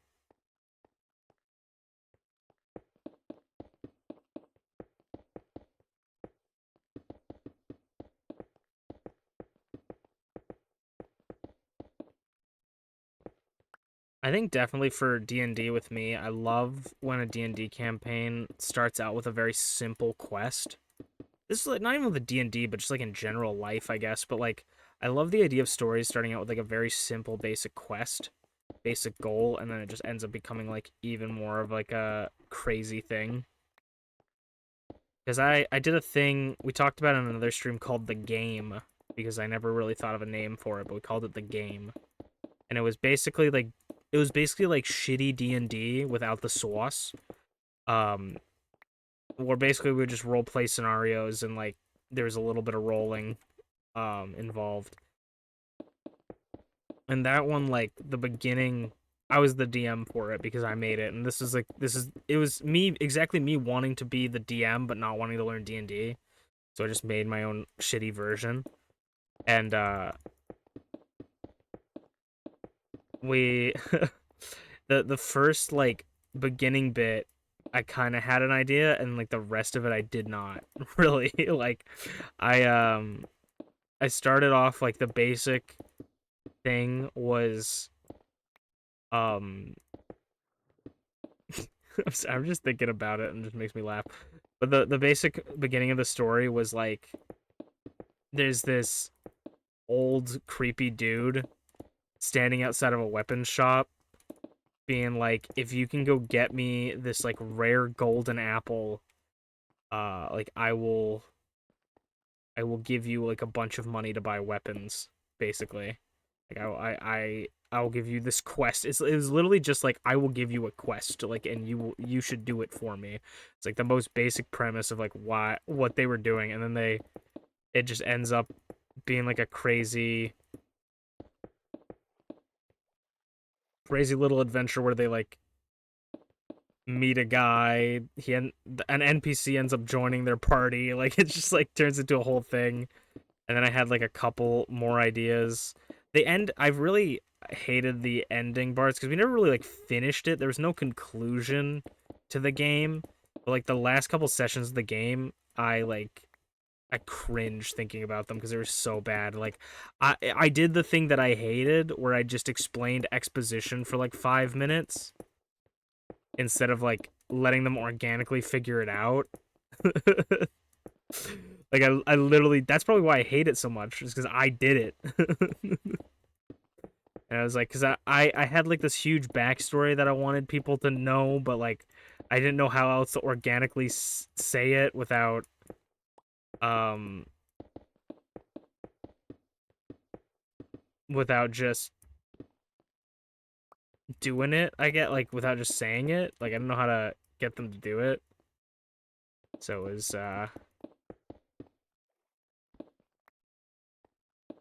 was crazy. And I killed off one of the fan favorite characters for shock factor. I did not let them stop the person from dying. I was like, I'm going to kill off this person because it will be pure shock factor, and they will be this will motivate my PCs to wanting to beat the big bad evil guy. But then we never did anything with it afterwards. We never we didn't keep playing.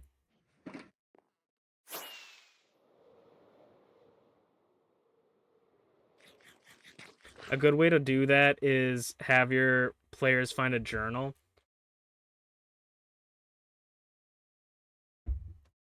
I wish I like it could be like a journal or something like that for sure. But it was also like um getting convoluted as well on my side because it was like introducing multiple realities and stuff like that. There was like I don't even really remember the full story, but basically like the concept was that there were three gods, one that was like the god that created the earth, the other one created the animals, and then the third one created people. But one day the god that created the earth betrayed the two other gods, banished the god that created the humans into like hell basically, and they governed people after whatever happened to them after they died. Like they were moved to their realm and killed the god that made the animals. And then the god that was the god of the earth was uh pretending to be or came down in human form and lived as the king of like this main settlement, this main city, and that king mysteriously died, right? And they held a tournament. He mysteriously died, but it was also like they were almost I can't remember if someone actually poisoned them or if it was like he died of old age, but he like died like on the spot, like he just died. And then so they had like a tournament to determine who would be the next king, because the king left a note because he suspected that he was going to die, and so that's what happened. And then it's like revealed later that he is the god of the world, and he was actually the like still alive. I guess he'd never died because he was a god. But then it's revealed that the god of the animals wasn't actually killed, and it's honestly really foggy. I should go look through my old books, but I think he either killed his son, the god of the animals' son, and thought it was him, or he killed the son in like another universe, and this god and then the god of the animals came from another universe to get revenge on the guy that killed his son. I can't remember exactly, but yeah. And then it's like there's the big reveal that the king was actually the god of the world, that created the world and was the one true god, as people called him. And he was alive, and it was revealing all these different gods that existed. And then the god of the animals reveals himself to still be alive. And then this was like the part where I like hate it, because I just kind of like did not know where to go from there. But like I explain all of this lore, I just dump the lore on them, and then I'm like, because I wanted to do some sort of like thing where they had to like conquer different cities and like take over the whole country, to like prevent world domination, but like I had no reason for them to do that, so I just was like, the evil guy basically just says this is what we're gonna do. Like it's like this is what we're gonna do, and then the evil guy just kind of says it, like the god of the animals just says it, and then he just kills one of the fan favorite characters. I was very like limp on wanting like too much emotional shit to happen, because I wanted like the game to be a good time, but I also felt like having really cool emotional scenes was like a good way to like have good memories. But I also didn't want my like PCs like legitimately getting sad at the loss of like their favorite character, so I was very limp about like killing off people and stuff. But like that was like the first time that I was like, you guys cannot, like, usually I would be like, oh, you could try to like save this guy or like do something like this time you cannot save this person. Like there's nothing you can do. And it was kind of a moment of like it was a cool scene, but they were like I literally couldn't do anything, so it didn't feel like that impactful, I guess. Like even if they had a chance to try, it probably would have been more impactful.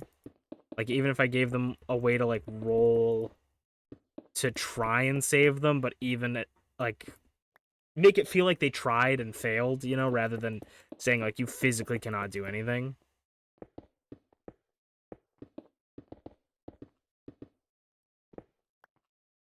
But yeah, it was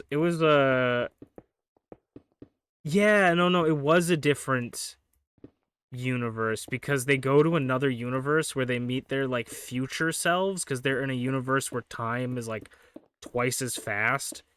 So they like it's like jumping, it's sort of like jumping through time, but it's in another universe. Yeah, it was like a whole thing. I think the other thing is Cyberpunk is more modern, making it easier to RP. That is fair as well, I think. Because it's you can just kind of talk about things as if you're like your actual what you would actually say in a more modern scenario. That's for true. But yeah, I just like writing stories, and that was what I wanted to write a story. That was basically my whole point of that. There should be some here.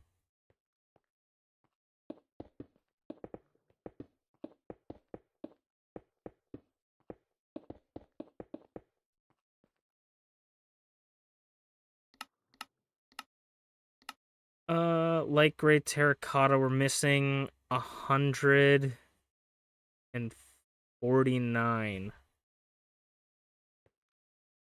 Some of these we might just have to leave the slots because we won't know and come back to them.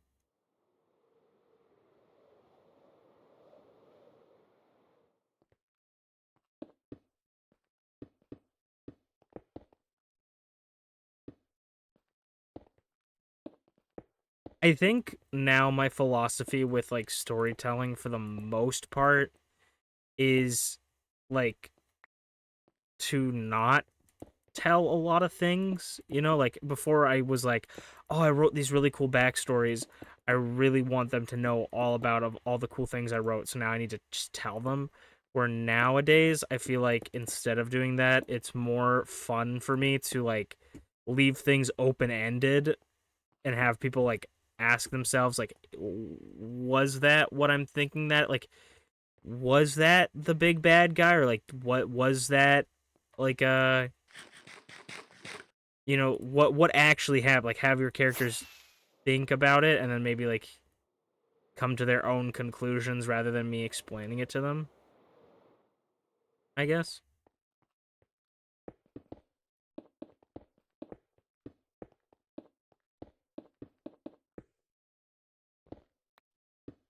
I just like storytelling. It's fun.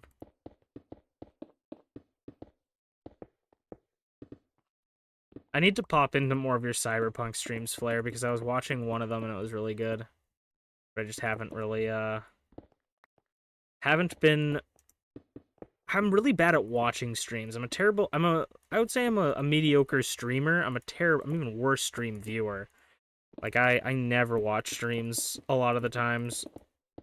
Or if I do, it's like it's usually on in the background, which is probably the best way to watch a stream. But I'm just like I'm so bad. You guys are so much better stream viewers than I am. Like I need to start actually showing up and being in my friends' channels.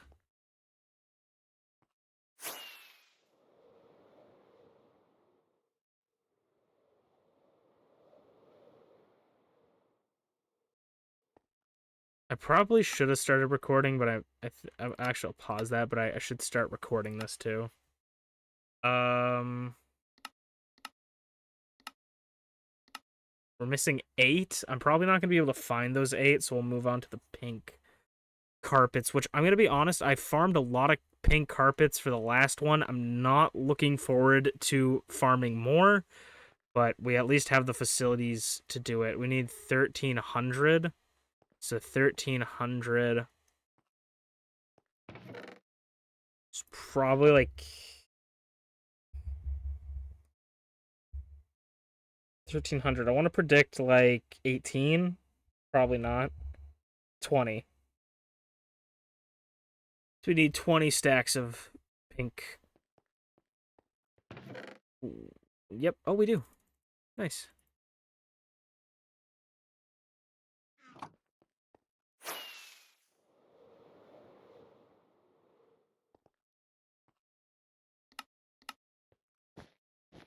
This one is more, I just go through the whole thing and place them down and hope that we don't miss a slot. But once you get to like the lower number stuff, it's pretty easy to find the slots that have been missing.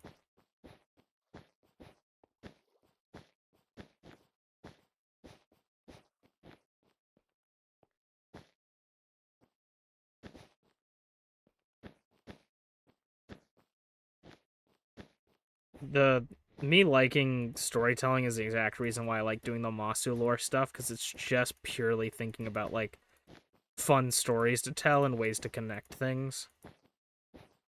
Super fun.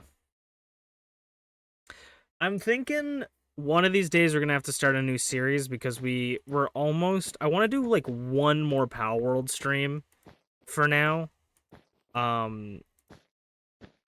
Because I still want to beat the like mega raid boss, the Levare raid boss, but other than that, I think I will be set for Power World for a bit until the next update. The next update where they add stuff that I actually am going to use, because the PvP update is really cool, but I'm probably not going to be able to do that on single player.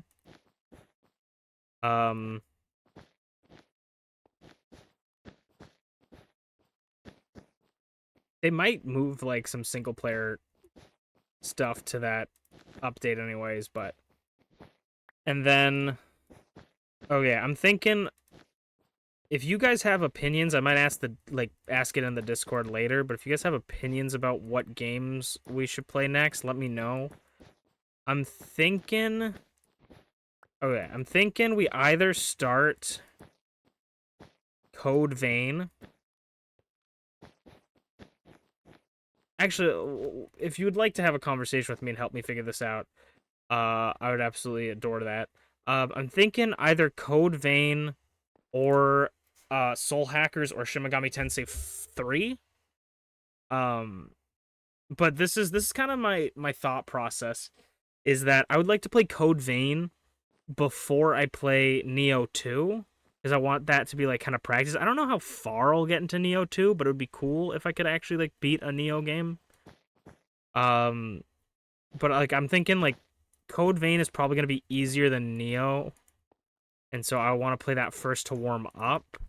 And then I want to play I have Soul Hackers 2 and Shin Megami Tensei 3. And so I'm not quite sure if I want to play Soul Hackers before 3, and then I don't know if I want to do like, should we do it like Code Vein then Neo, or should we do like Code Vein then a Shin Megami Tensei game, then Neo, then another Shin Megami Tensei game? Like, not quite sure what I want to go for there, but if you guys have opinions of what you would like to see, let me know, or how would you like me to do it, because I honestly don't know. I'm thinking maybe Code Vein next. I don't know. We'll have to see.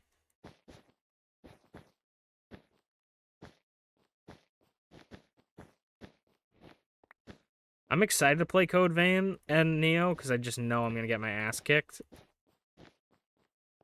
And I think it'll be interesting. It's one of those games that, like, I both agree that, like, I'm not a huge fan of Dark Souls games and Souls-like games in concept, because I kind of don't like when games are just hard for the sake of being hard. But I mean, granted, they're not hard for the sake of being hard. They're hard because they, want a challenging game, and that's the experience they want to play. But I'm kind of just like, I like games that are easy. And so we'll see. But I think those games are fun as like a challenge. So I'm excited to try it.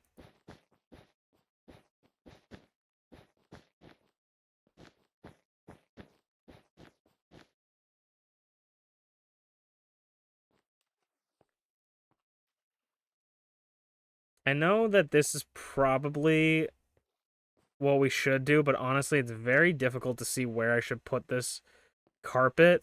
I also I did pause the recording. I'm finding it a little bit difficult to know where to place this carpet. So I'm gonna just move to something else, and I think I'm gonna move to Crimson Nylium, which I probably don't have enough of. But I'm gonna go Crimson Nylium and try to fill out the higher level blocks, and then we'll place the carpet down.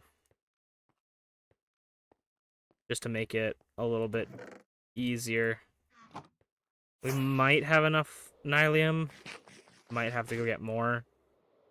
Just gotta remember to use the Silk Touch pickaxe. Oof. Sorry if you guys heard the buzzing of my phone.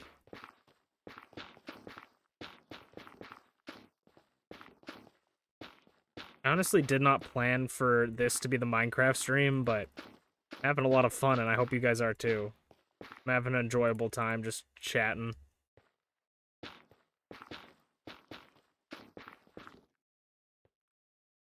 That there.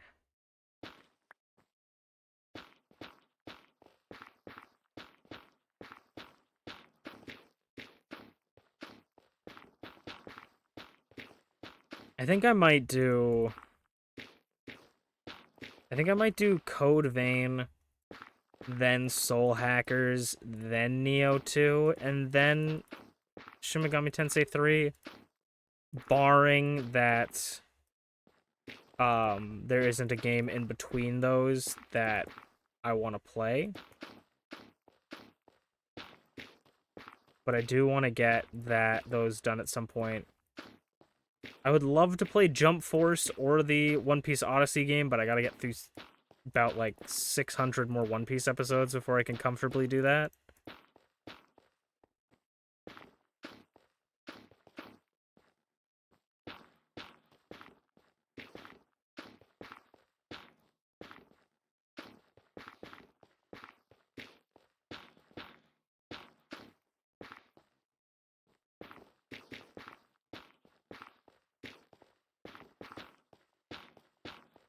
I honestly gotta start watching One Piece more. I've been kind of slacking.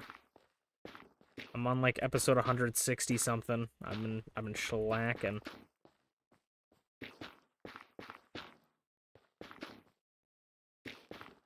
I tend to just be watching YouTube now.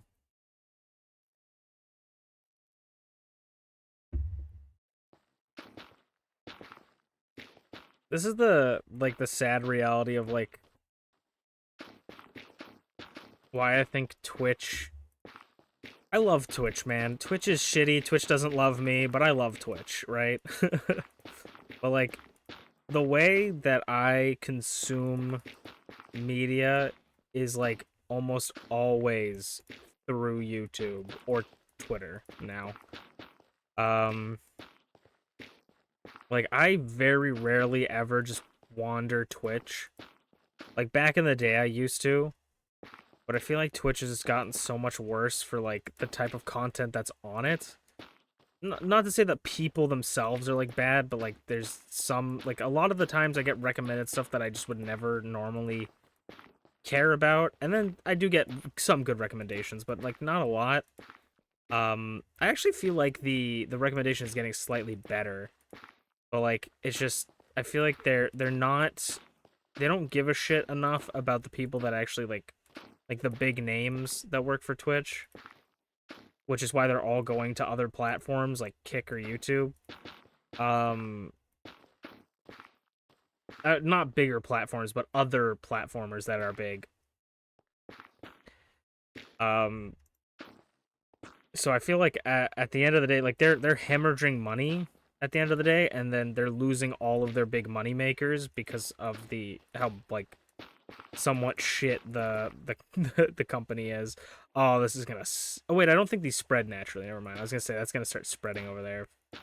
But I love Twitch. I want Twitch to succeed really badly, but like I definitely can see myself in the next couple years.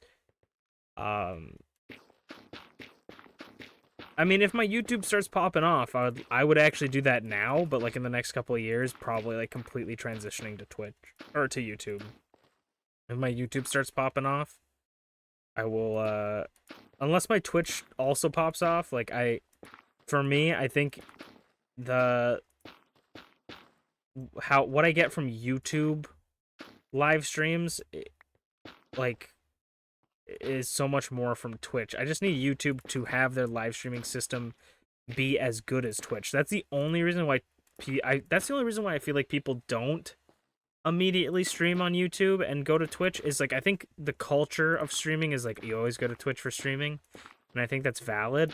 But like YouTube just its streaming isn't very good. Like its chat interface and stuff. So once they get that stuff fixed and figured out, literally just steal it from literally just steal Twitch's UI. Like it's over for Twitch if that happens, which I don't want it to. Like I know me complaining about Twitch all the time makes it sound like, you know, I want it to fail. Like I don't want Twitch to fail. I want them to win. But like just the more I see Twitch, the more I'm like the more I see Twitch do stuff, the more I'm just like it's going down. We will see if in a couple of years Twitch is even a thing, because I definitely could see I don't know if Twitch is directly owned by Amazon, but I could definitely see Amazon like selling Twitch and or like no longer supporting it, which I mean they're reducing the price of Twitch Primes, I believe, that the streamer gets. So I don't know. We will have to see. No. Okay. We'll have to see. But speaking of Amazon Prime, if you guys have Amazon Prime, every single Fallout game except for Fallout 4 is free with Amazon Prime. As far as I'm aware, I didn't see Fallout 4, but it's free with Amazon Prime.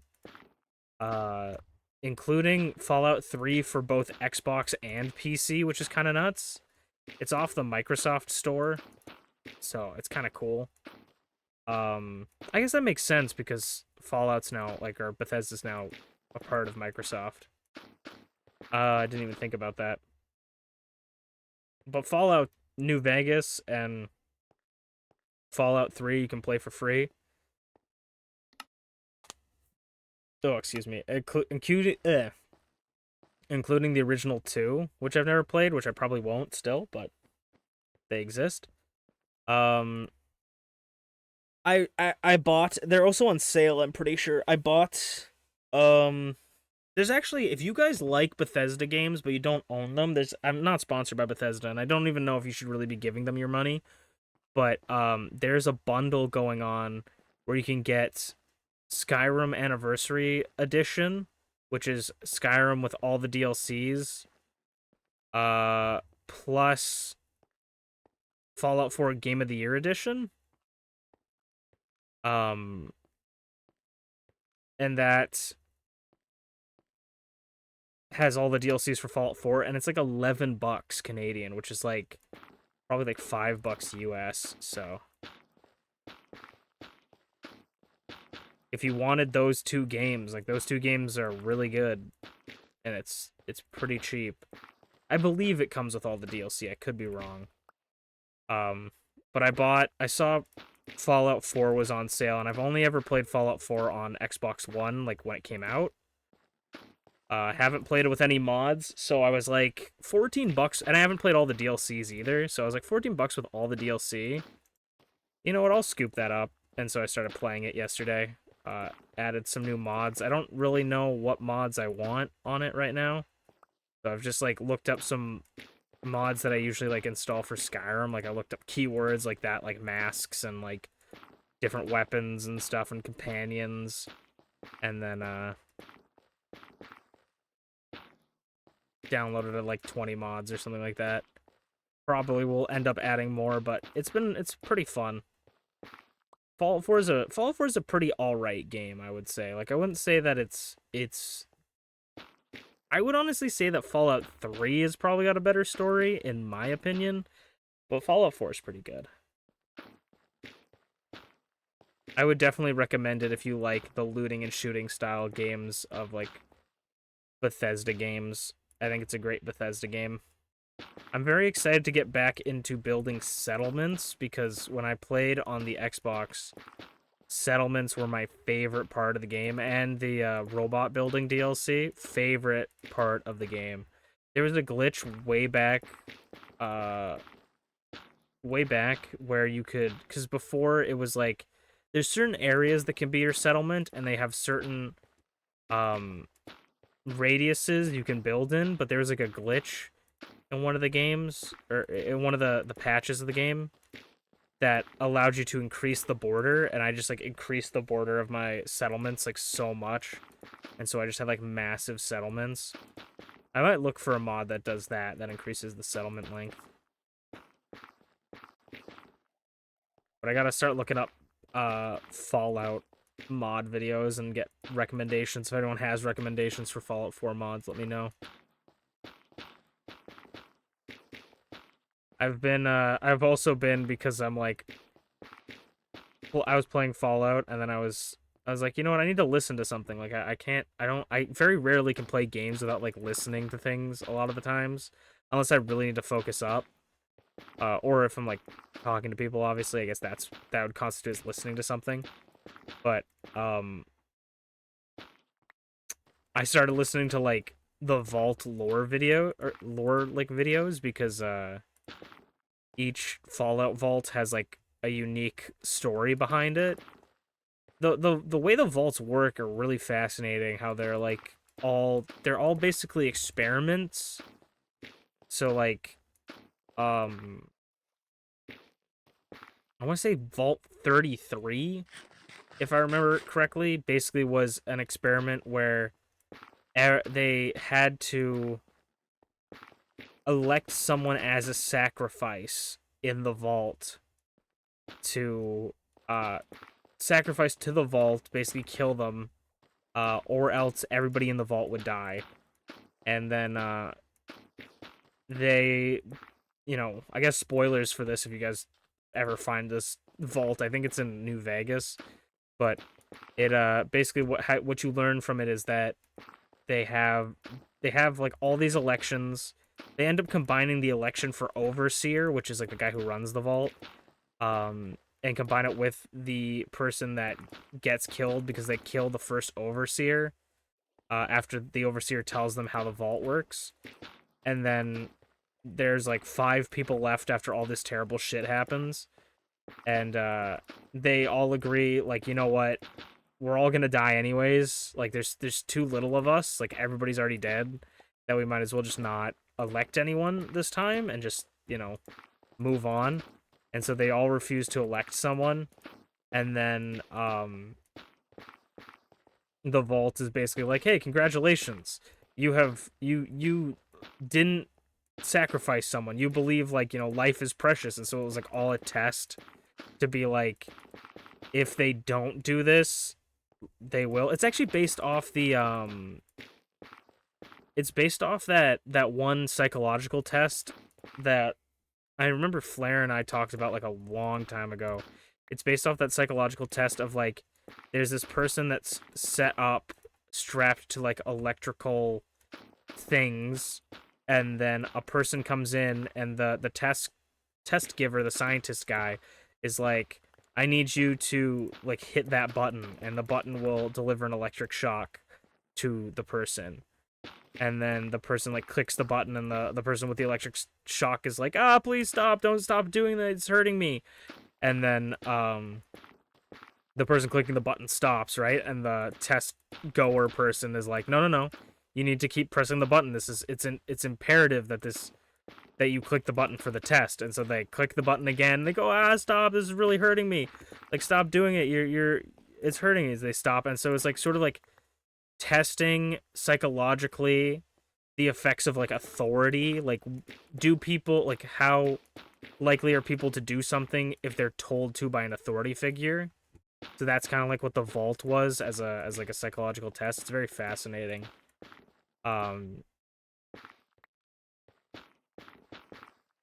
And so like all the vaults were different psychological tests, or like different tests, just to see how, I think it's supposed to see how like humans react to certain scenarios, so that they can use that data to better colonize other planets. I think it was the lore reason, but it's very fascinating.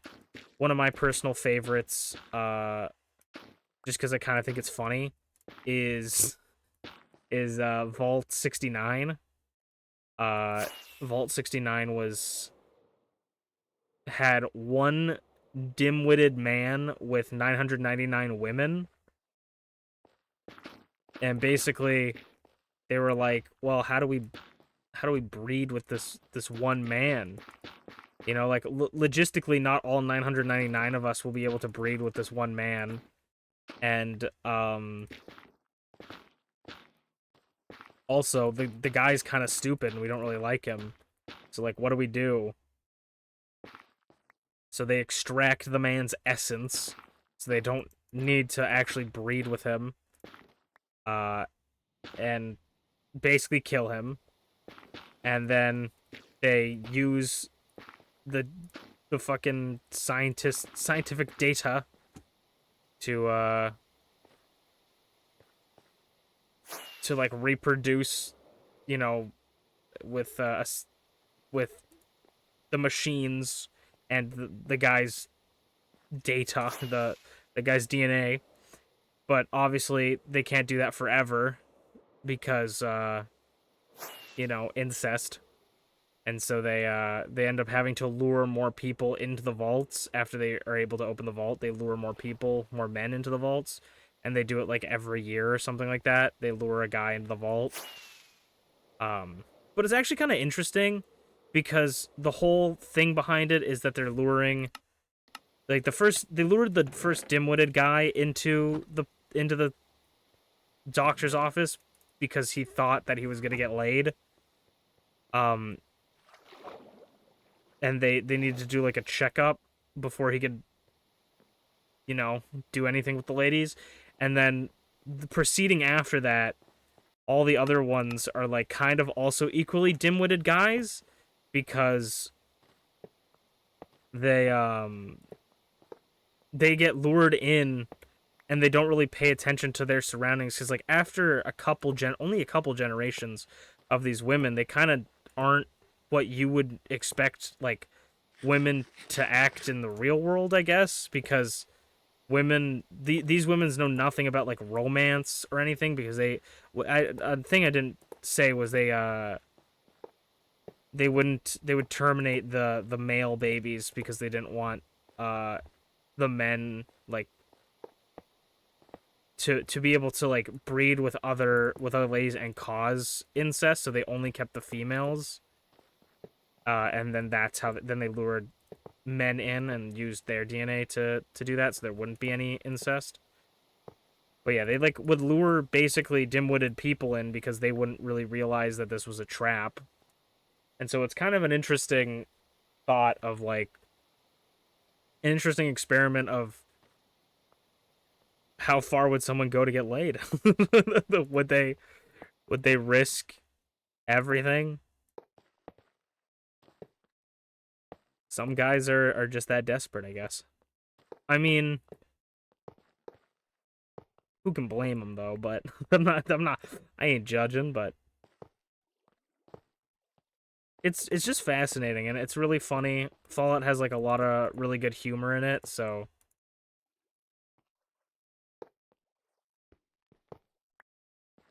a lot of them end up being funny.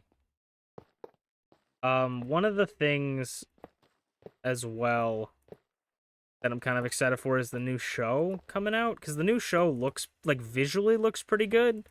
And I feel like Fallout's one of those things where I personally don't really like. I'm not hugely attached to it. I think it's cool, but like I didn't like. I grew up with it, but it wasn't like one of my favorite things. So I don't really care about like the lore implications of the new show coming out. And so if they like mess up stuff, like I'm not personally gonna care. So I think it's gonna be like a perfect, just clapping my hands together, stupid baby, like watching this and seeing. I'm interested to know if the vault is going to be um gonna have any cool lore, because there's a couple vaults we don't get to see. It'll be cool, I think. I've heard a lot of mixed opinions on it.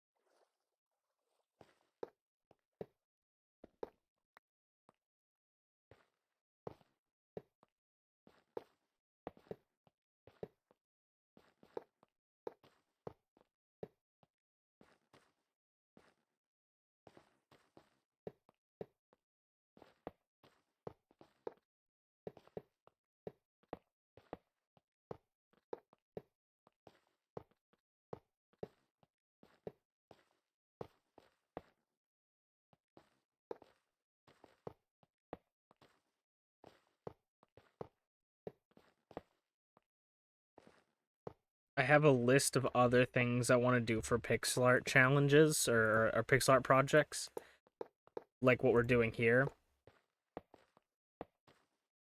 But I think I'm gonna like. I have like. I kind of want to like pick and choose which ones I want to do, but also I like the idea of you guys guessing on what I'm trying to build. And the next time we do it, I won't tell you when people get it right, so that everyone can still guess.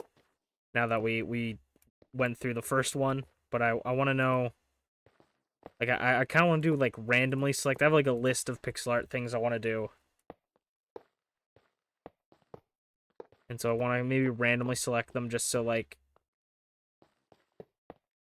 say I do like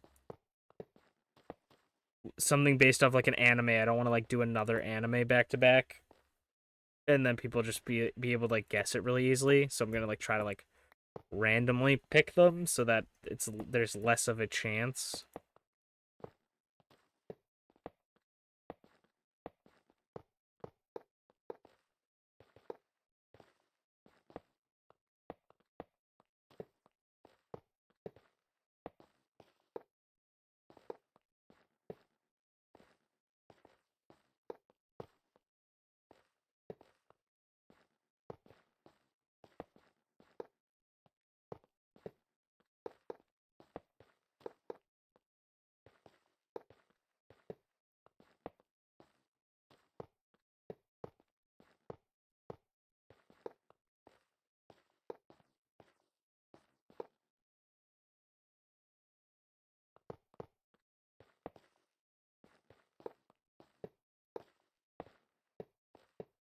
I would like to beat Soul Hackers 2 and Shin Megami Tensei 3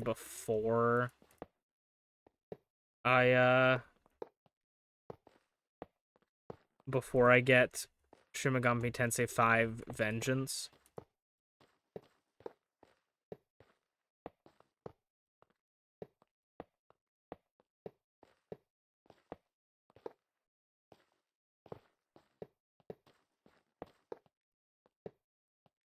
Just because I feel like I would want to play that game like immediately when it comes out, but I don't want to like. So I want to get those two out of the way first. Not like I always say like out of the way, and it's not like I don't want to play them, but I want to just get those ones and then play it. I think it'll be good maybe because it might give me time to to wait for the game. Maybe it'll go on sale or something. Because that's what happened to me with Shin Megami Tensei 5 to begin with. Was I pre-ordered it and then Amazon said, "Oh, we took your money well, we don't have a pre-order for you. There's not enough. And I was like, well, why'd you take my money then? And they were like, lol. I was like, okay, thank you.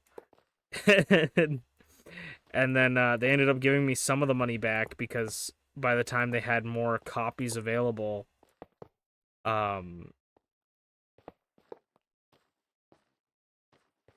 they by the time they had more copies available, it was on sale for like Christmas or something. Amazon, I'm just realizing now, Amazon is actually probably like one of the worst companies for me whenever pre-ordering stuff. I pre-ordered Shin Megami Tensei 5. Didn't have a copy, they just took my money. And then I'm pretty sure I pre-ordered Legends Arceus, and they just didn't give me the pre-order bonus, because I think they also didn't have a copy when they took my money, so it was technically not a pre-order for, like, from Game Freak's perspective, but I pre-ordered the game, so they just didn't give me the pre-order bonus. I'm pretty sure. They might have, I don't remember, but I feel like I remember being like, oh, cool, I just don't get the pre-order bonus, I guess. But I can't remember. Like, I just have not had good experiences with Amazon and pre-orders, and it's not even that big of a deal. Like, if I really cared, I would probably just, like, call a complaint, but I don't really care.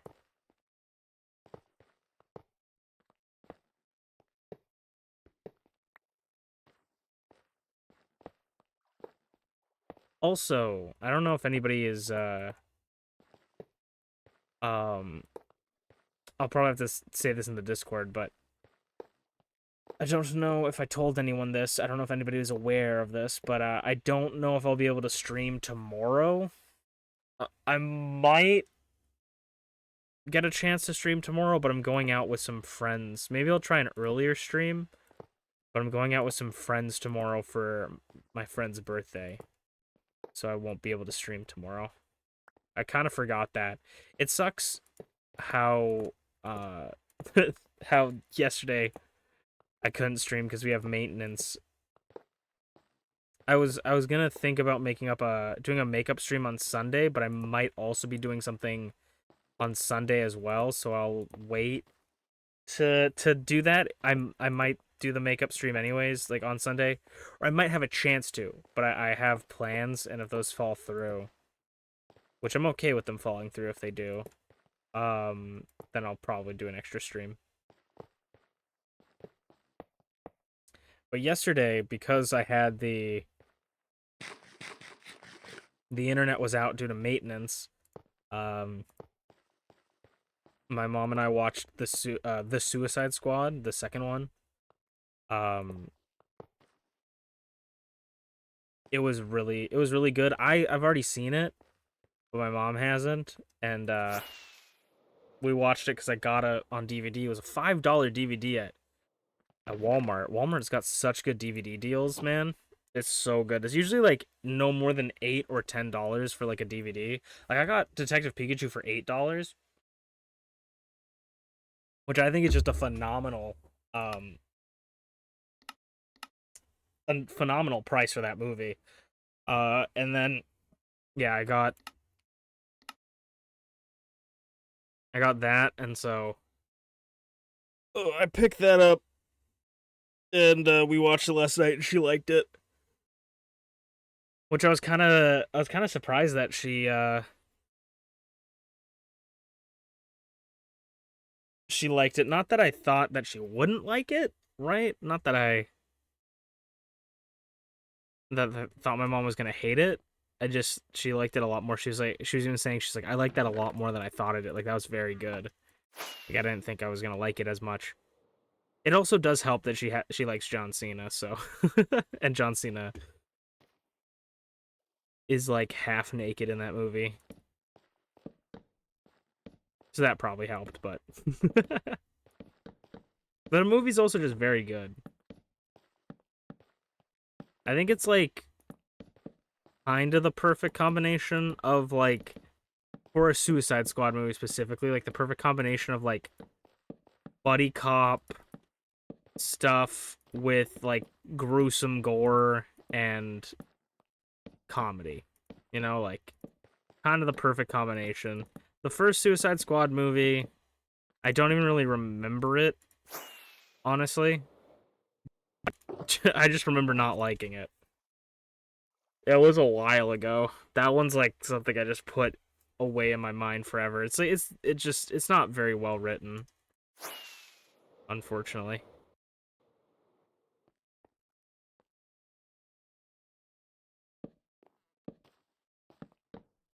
But I do know people that have told me that they prefer the first Suicide Squad over the second one.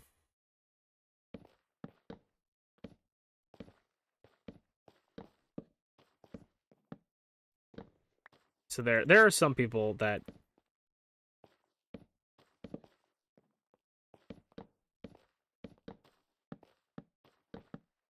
definitely disagree with me that that one is better. It was really funny though because this is kind of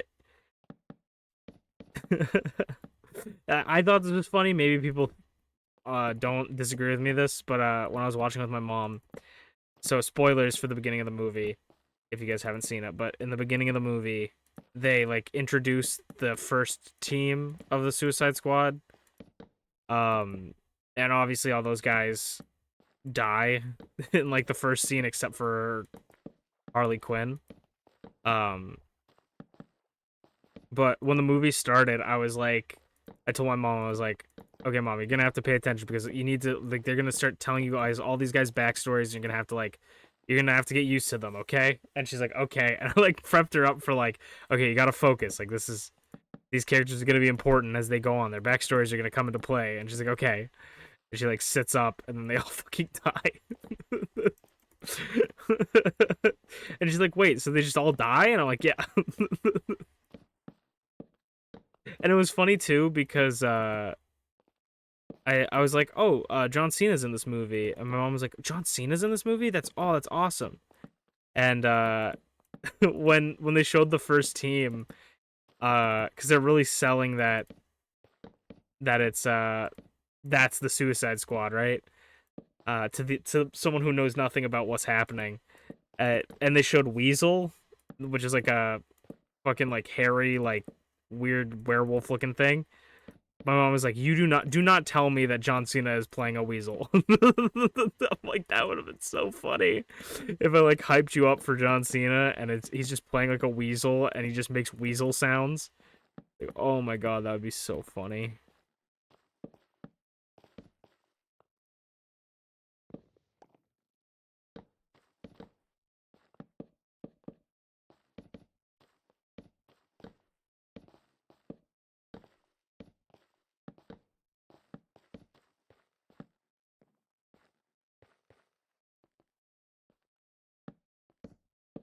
I gotta see if Code Vein's even installed on my computer.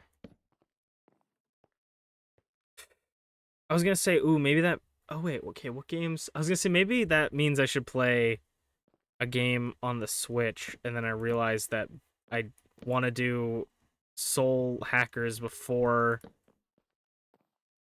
Shin Megami Tensei, so that means that I can't do Shin Megami Tensei on the Switch. So I would still be wanting to do Soul Hackers if I chose, which is on the PC. So I think Code Vein doesn't take up that much space. I also like went through and started uninstalling games that I'm not using. And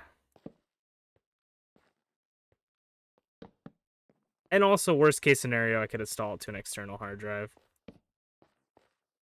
Very worst case scenario, because I have the 200 terabyte SSD that I used, not 200 terabyte, 200 gigabyte, I believe. SSD that I used for Starfield, which I'm honestly considering uninstalling Starfield from that. Because I don't know if I'm ever gonna play Starfield again. Look, man, I wanted Starfield to be so good. And I know some people that loved Starfield, and I think that it can be fun for sure, but I'm just like, I wanted it to be so much better than what it was. And Todd Howard really disappointed me with that game.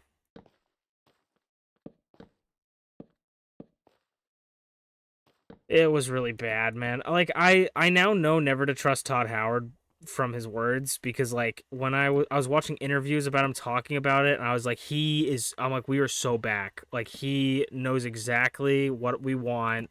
Like, we are so back. He's like he's talking everything I want to hear, bro. He's talking everything I want to hear. And then the game just came out, and it was fun for the first like 15, 12 hours. And then it was just not for the rest. And the fact that like people that like a lot of modders have been like, we're not gonna mod the game because it's boring, like even killed it, because a lot of the things for me was like, oh, modders will fix it, and now modders are like, we're not gonna fix it, and I'm just like, fuck, man. Like, I don't know, that obviously doesn't mean for every modder, because there's gonna be people that love Starfield that are like, I'm gonna mod for it, but like knowing that some people are just like, no, it's a lost cause, I'm just like, fuck, bro.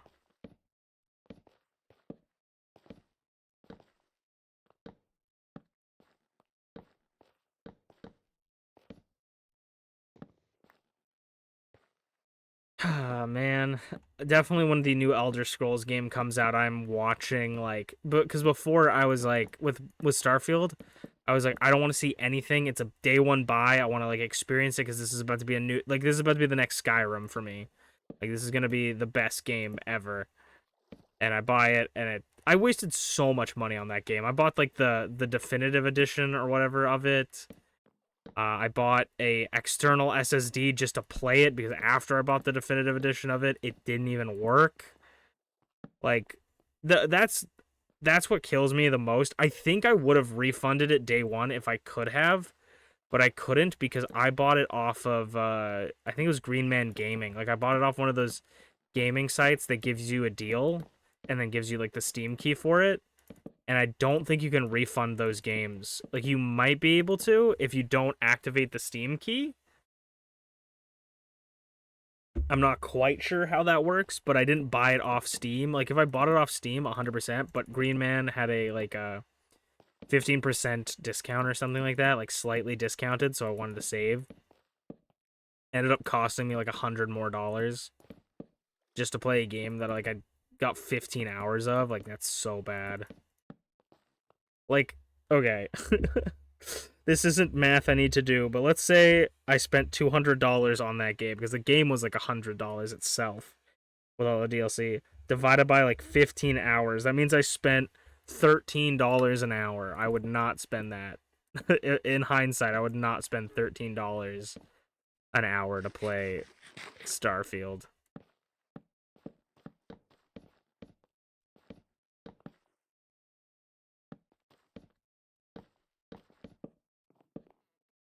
Soon, these guys spawning, I'll actually be happy. These guys always spawn when I'm doing pixel art. And I hate trying to fight them, because if I kill the one with the banner, he gives me the ominous curse, the involuntary exile.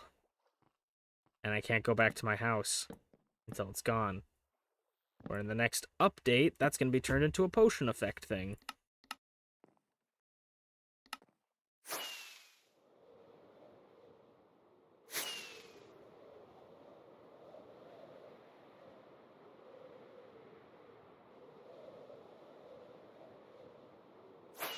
Usually I just fly over here and it despawns them.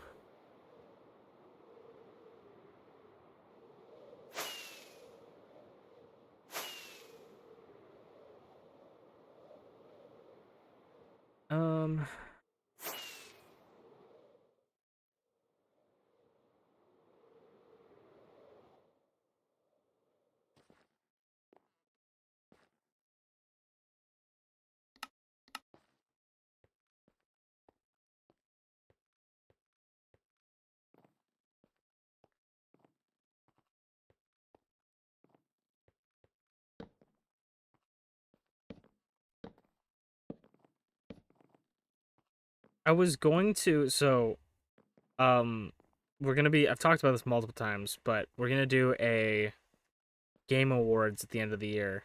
Talk about my favorite games of the year that I had played. What's going on, Wandering Dragon? Welcome on in. I'm going to do a game of the years awards at the end of the year of games that I played this year, whether it like came out this year or not. And I have absolutely no clue where I just placed that thing. It made a polk sound and just don't know where I placed it. But the Starfield from last year, I was going to I literally thought up a award that I was going to use, but now I'm not going to use of most biggest disappointment of the year. But I don't want to use that for my game awards because I want my game. I feel like the actual game awards in real life is surrounded by a lot of like toxicity of like this game shouldn't have won, like fuck this game, or if you think this game beat out this game for that, like you're stupid, you know. I was like, I want to just like do my game awards and just be like, these are all games that I think deserve some love, you know. So I'm like, I'm not gonna do biggest disappointments unless there's like a massive stinker this year that needs to be punished. Like, I'm not. I'm gonna focus on just positives this year and all the years to come. But I'm very excited for that. Damn, yeah, it was rough. Yeah, I was just talking about how I really wanted Starfield to. I really was just hoping Starfield was gonna be a good game, and it kind of was a stinker. But how you doing, Rocky? Welcome on in.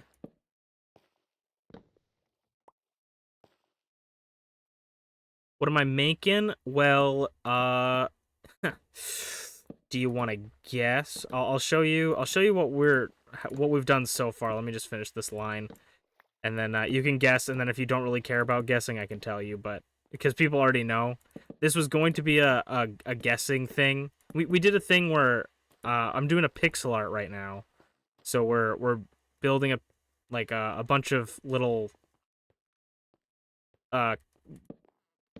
map frames, I guess, for that's gonna be one big pixel art image.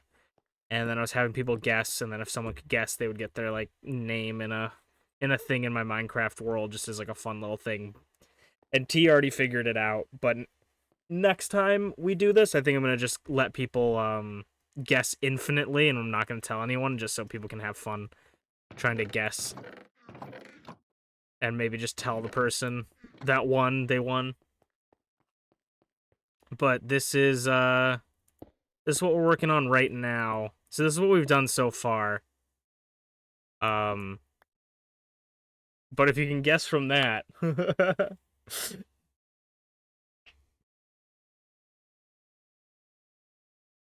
Doing all right. Played some Lethal Company for the first time. Nice. I haven't played Lethal Company yet. I've only played Content Warning.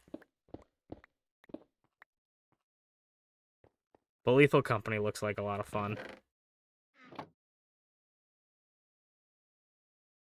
And then this is, I can give you an aerial view of what we're building right now. So all the yellow stuff is like stuff we haven't filled in yet, so we're gonna have to fill in all this stuff. A fun tidbit of information that involves you, Rocky, it involves you, is that actually like when we started there's a very famous clip. And by famous, it's not really that famous. I just think it's funny. Back when we first started this this project, like was doing like the first couple frames basically, and just starting it out, that was when you were in my stream and I learned what celiac disease was, and I said there's a lot of gluten-free babies out there because we were talking about would you rather have all muffins look like babies or all babies look like muffins? And then I didn't know what celiac disease was. But that clip is me collecting terracotta for this build.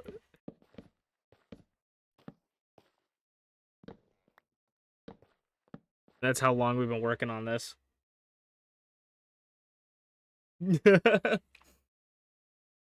I was like forever ago, but yeah, I'm like that's like the I'm like that's the clip.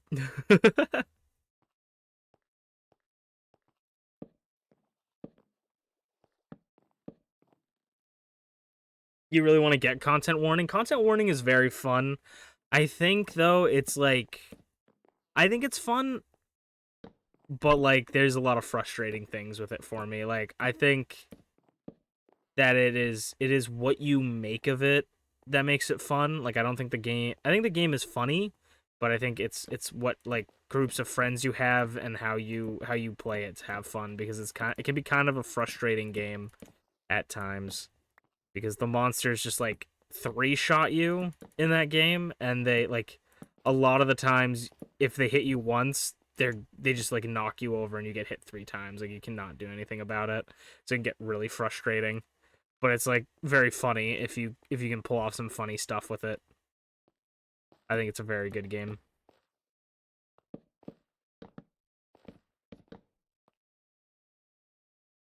This is a long ass project. Yep. And I'm pretty sure the final image for the maps, when I like finally finished it, because we did the first line, and I'm pretty sure it's like 7 maps by 5. I want to. It might not be 5. Actually, no, it's not. It's 12 by 7, isn't it? 1, 2, 3, 4, 5, 6, 7, 8, 9, 10, 11, 12. Yeah, I think it's 12 by 7. So I think it's gonna go down 7 more. So like I'm not even like halfway done.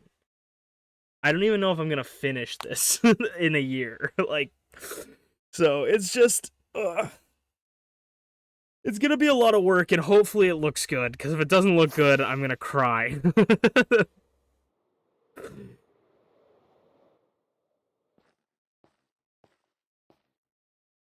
At least it will be an experience. If it doesn't look good, it will at least be an experience.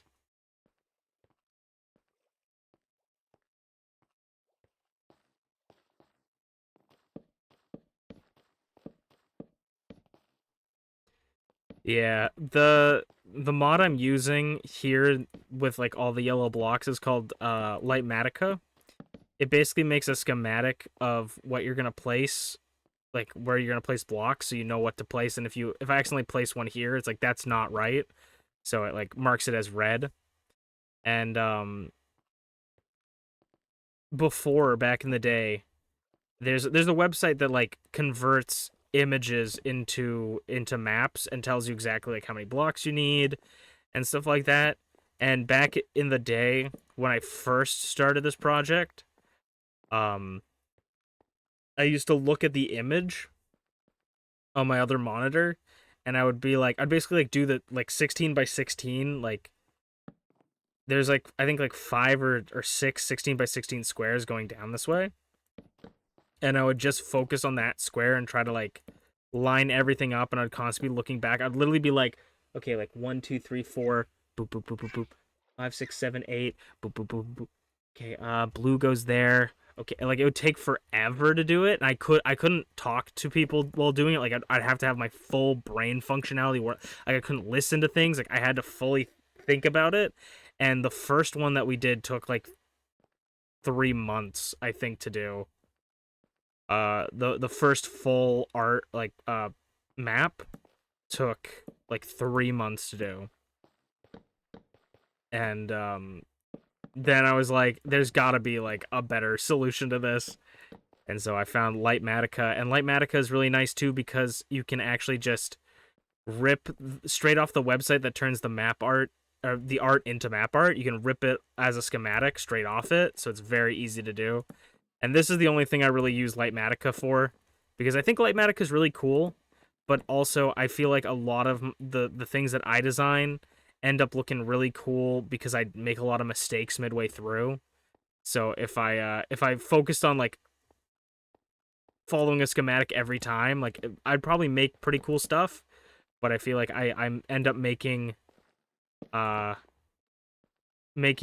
mistakes that end up making them more interesting, or I end up like realizing a flaw in my design and redoing it. So this is the only thing I really use it for, and it like I think the first one I did for this project took 3 months, and I think the second one when I implemented Lightmatica took like 3 weeks. Like it was so much quicker. And I probably need to find a better way to. I have some ideas of how I want to like make it go even faster, the process even faster. Like before I didn't have that set up, Like, I have a lot of stuff set in place to try and make things streamlined. Like, that over there has all the like, chests for every block that I use for pixel art. And at the end there, I can just dump all of the blocks that I pick up, and it'll sort them for me. Where before I used to be like, I used to put them in all these, like, random chests.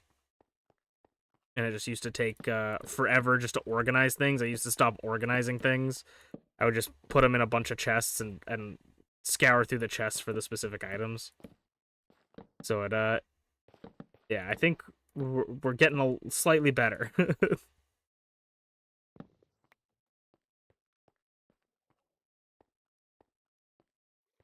The next plan would be to replace the entire platform I'm working on with obsidian, and then have beacons all around to make it so have haste 2 at all times, so I can just insta-mine a lot of the things.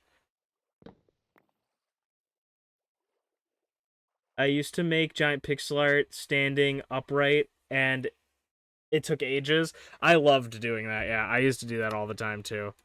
But you never made maps though. I've only recently started doing it because I thought of an idea and now I want to do it, and it's probably way too much effort for, like, probably a mediocre finish, but I think it'll be cool. So, can't really complain. The amount of patience required for this is not even above even close to my amount. That's valid. I think for me, I just love mindless shit. Like, I could sit here I tend to place all these blocks, I remove all these blocks. Like, I love just sitting here and just placing blocks and doing nothing for hours on end. And I can just chat with people like this on stream. I can just listen to music, listen to videos, just chill out. So it's almost like meditation for me at this point. Think. But yeah, I could definitely see this not being everybody's forte because I could see it being very boring. And also, you have to collect a lot of materials.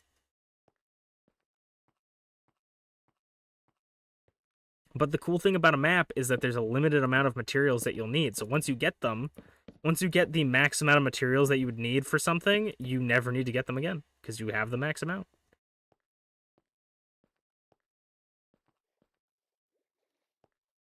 Also, I was going to say thank you for dropping your PNG for the thing on Twitter. I was in the mood to draw some weird little, like, creatures. I was kind of like I was watching a lot of, like, Digimon stuff, so I was like, I kind of want to just, like, draw creatures like, based off of, like, anything. Like, even if someone was just, like, gave me an idea. But yeah, I started drawing yours today. I started doing the line art today. It's not going to be anything professional or anything, but I think it looks pretty good so far. We'll see how I feel once I once I color it. But yeah, I'm excited to get that one done. I actually nearly forgot that I had posted that the other day, and then I saw your reply and I was like, "Oh shit, I did post this." And then then today I was like, "Man, I'm bored. What should I do?" I was like, "Oh, I should draw the fucking thing that I said I was going to draw." I struggle too much with needing immediate gratification from working on something, so this would be super rough. And no worries, I'd love to see it when it's done. Yeah, definitely. I'll definitely post it on Twitter. I'll reply to your post with it.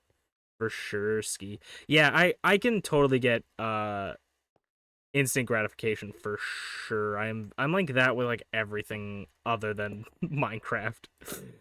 Like, I for sure get that.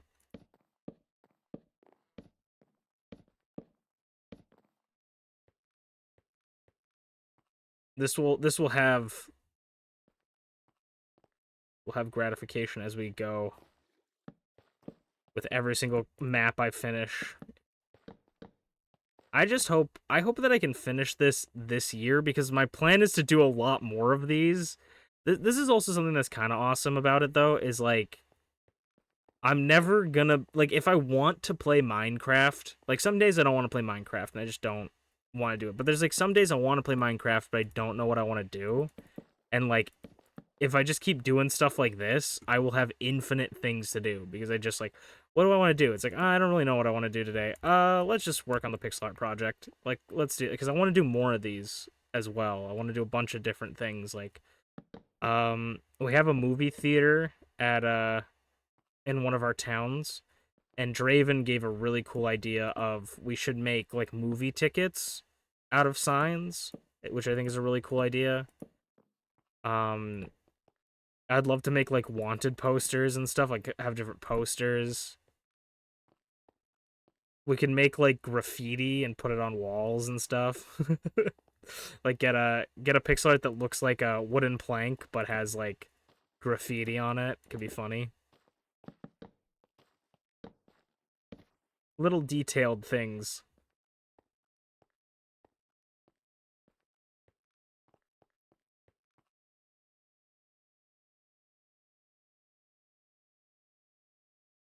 Minecraft. That's true. Minecraft. Brown bricks and Minecraft. Yeah, I think I like doing little stuff in builds. I like doing big builds too, but I like little detailed stuff, and especially when like you can add a story behind it of being like, this is all like, imagine if we just made imagine if I made wanted posters of like a bunch of people in chat. Like just put them on the wall of wanted posters, gave them like bounties. That'd be so fun.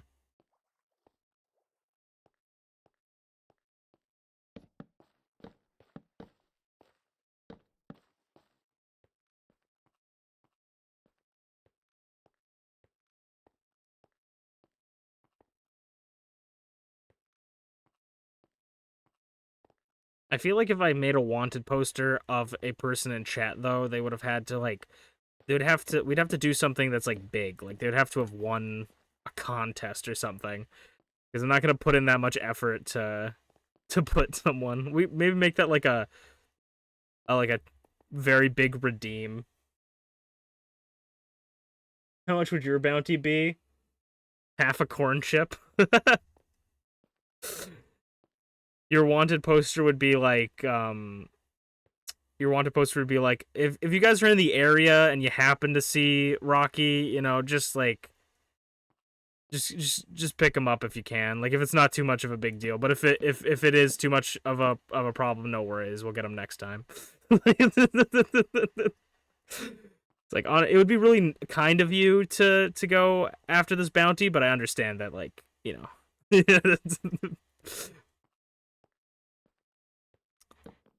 We understand the inconvenience that it brings upon people.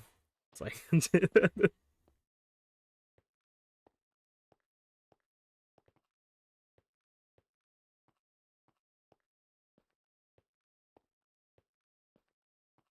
would you like to go after the famous criminal Rocky? We'll pay you an exposure.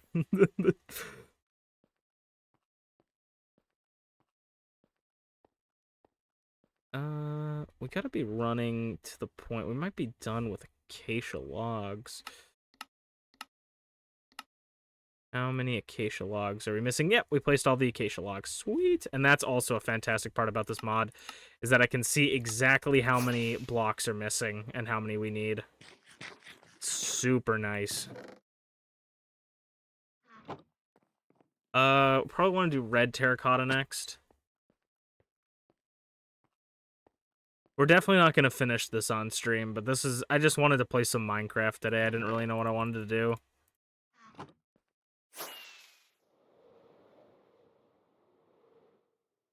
It's like just like what is like the worst thing someone's bounty could be? It's like probably like exposure.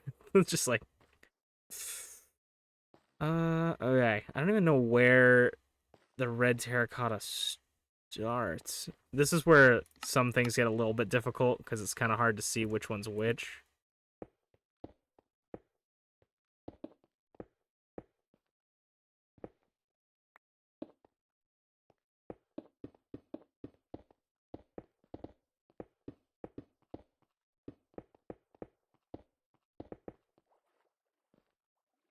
What did I even do that would be both bad enough and sad enough to get paid an exposure. You stole the wrapper to chewing gum at a 7-Eleven. You didn't even steal the chewing gum. You just stole the wrapper. Yeah, I don't know. I don't know what he would have done to get like you know, like arguably we should be looking for them, but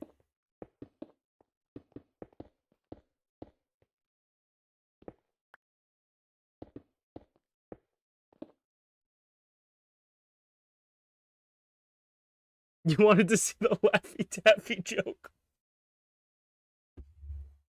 That's actually so fire. That's such a good crime. That's better than Robin Hood, honestly. You know, you wanted the right to knowledge, you know? They were trying to gatekeep you.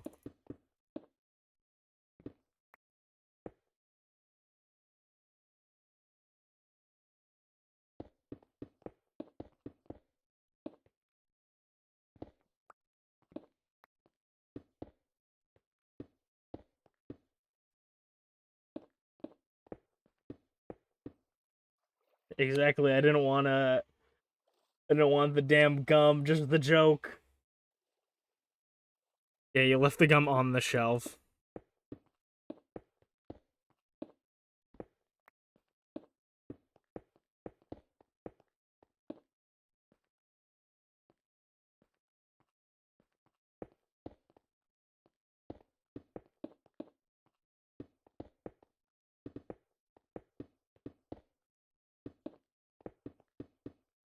One of these days as well, I want to make it's probably going to just be a 2-map picture. So it's going to be 2 blocks of for maps, so it's not going to be this big of a project, but one of these days I want to do a map pixel art project and take like a shot from my stream and turn it into like pixel art and then have like build like a laptop and a desk in my Minecraft world just so we can like it looks like we are watching my stream.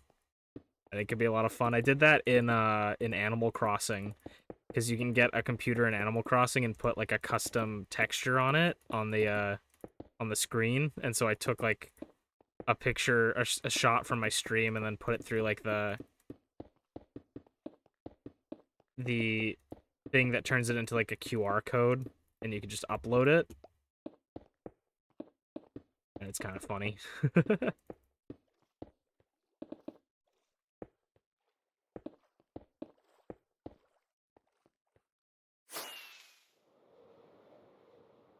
Also, definitely, I want to do I did some art pieces. There's a mod that I really like for Minecraft called The Joy of Painting, and I posted some of them on Twitter of like paintings I did in Minecraft. It's a mod that literally like adds like a paintbrush and an easel, and you actually paint pixel art. I'd love to turn those into maps and bring them because we're gonna have a museum at some point. I've built like the part of the outside of the museum. Everything is like unfinished in my world, so I never get bored. But I want to do a museum at some point, and definitely would love to put those art pieces in the museum. I'd love to make posters as well. That'd be really cool. Because I painted the Shin Godzilla like poster in with the Joy Painting mod, so it's like that would be a cool poster to make.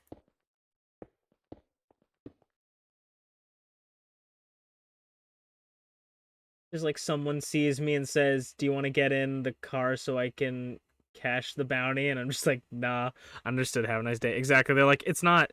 They're like, "Hey, you wanna get in, so I can cash this bounty?" I don't really feel like it. It's like, okay, tried. Okay, I tried.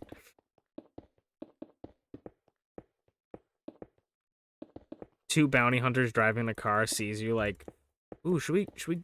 That's the person." It's like, "Oh yeah, they're wanted, aren't they?" Yeah, yeah. We're gonna go get Taco Bell though. Yeah, we'll get Taco Bell, and if they're still here after, we'll go back.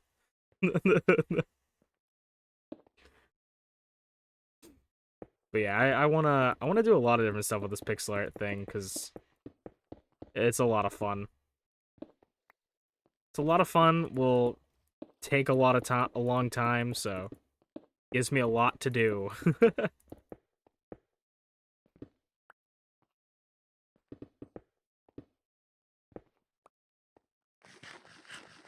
And the really, really cool thing about maps in Minecraft is you can duplicate them, and you can set them so that, like, so how maps work is they, like, take the blocks and they show the blocks on the map through pixels, right? And that's how we can make the pixel art.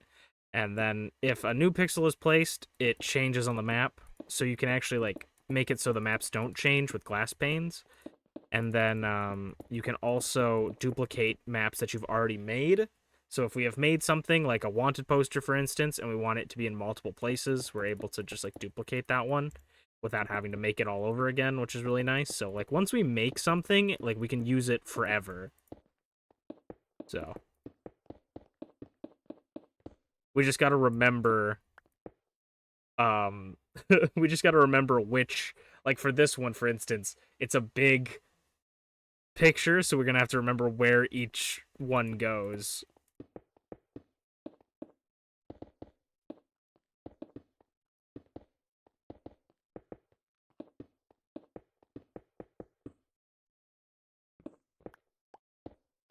So I might end up making copies and, like, naming them, like, frame 1 of 1 or something like that, and making sure we know where it goes in the grand scheme of things.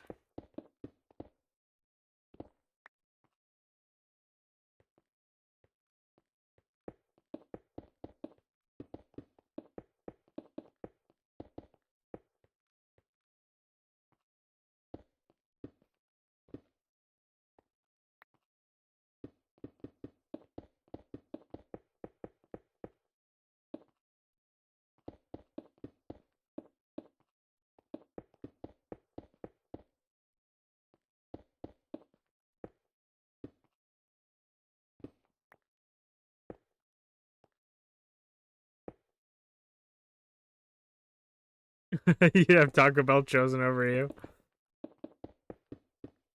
It depends on what. There was a thing that I wanted forever ago that I never got. They were called, like, Wicked Sticks or something like that. It was like it was like chicken on a stick. That was supposedly spicy from Taco Bell. Like, I'm not a huge taco guy personally, but they're like, whenever they have, like, a chicken related thing, I'm a chicken guy. I love chicken, so I'm always, like, very tempted. And there's always those, like, Taco Bell X KFC places that's really that I always like, that I'll always go to.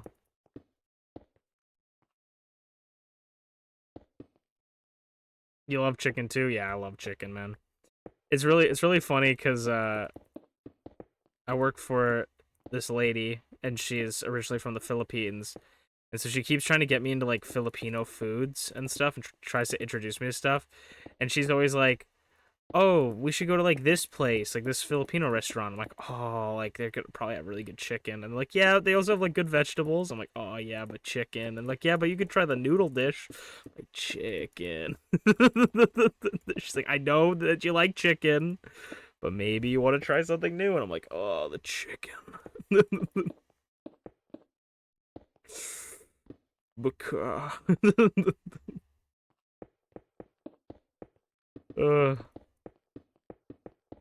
We'll order from this Indian place, and we get one of my favorite foods now, I think, is chicken biryani. And she makes me laugh because, like, every time she's like, oh, you should try, like, this or this, like, when we get the Indian food. I'm like, okay, yeah, maybe. And it's like, okay, we're gonna get Indian, and I'm like, okay. It's like, what do you want? I'm like, chicken biryani. And it's like, okay. They don't even ask me, like, anymore. They're like, you're good for chicken biryani. I'm like, yep. Like, please just get me the chicken.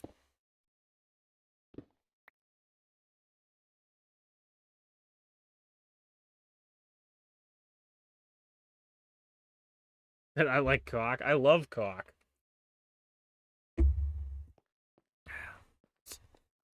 Man, it's too good, man. You can't stop me from getting cock in my mouth. I probably should be careful. I don't know what deal. We're talking about chickens, Twitch. Chickens. That's another word. Chickens, Twitch. Get your mind out of the gutter.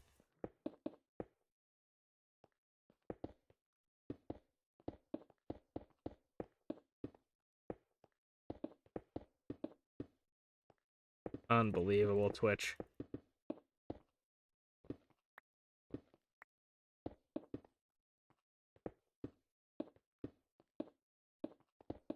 Dude, I like almost all meats. Like I'm a meat lover at heart.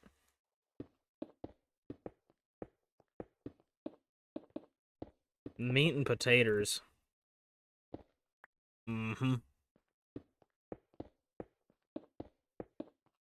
I'm almost certain I have done this, but once I finish this set, I'm gonna go check something. I'm almost certain, because you have been in other Minecraft streams before.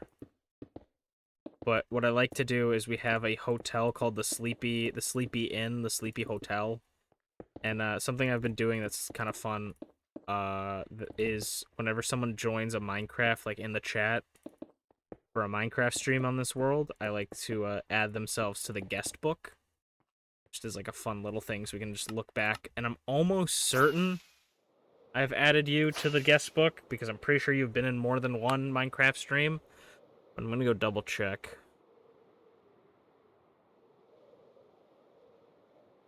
Do you have a Discord? I do have a Discord. I have... It should be exclamation mark Discord. This is cap locks. Need to make sure I don't fall to my death. Oh, there you go. You got it. Yeah. I was gonna type it in, and then I was like, my thing was on cap lock, so I was writing one Discord. But yeah, that should theoretically work. There's also like a big Discord logo in my about section, because I never scaled it down properly. But yeah, Discord is the bestest place to figure out what I'm doing and get a hold of me. Let's check the Sleepy Hotel. I'm almost certain. Let me get in the correct position for this. The Sleepy Hotel with 2 rooms. You might be in the like later pages. Some of these people I don't even remember. Okay, let's see.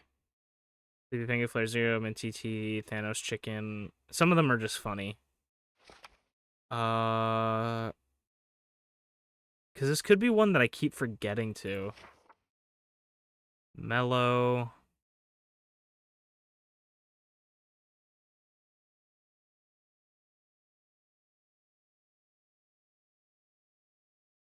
There's Dragon Tactical before he was Dragthulu.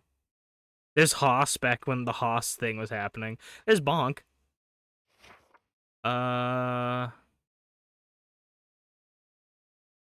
There's Dragthulu. Oh, there's Dragthulu again. I put him twice.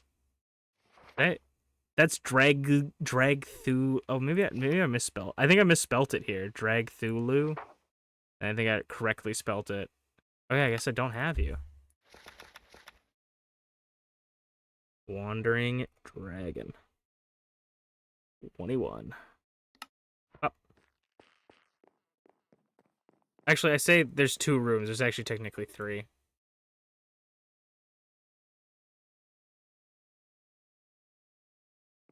Yeah, this is just for people that like came into my chats while I've been playing on this Minecraft world.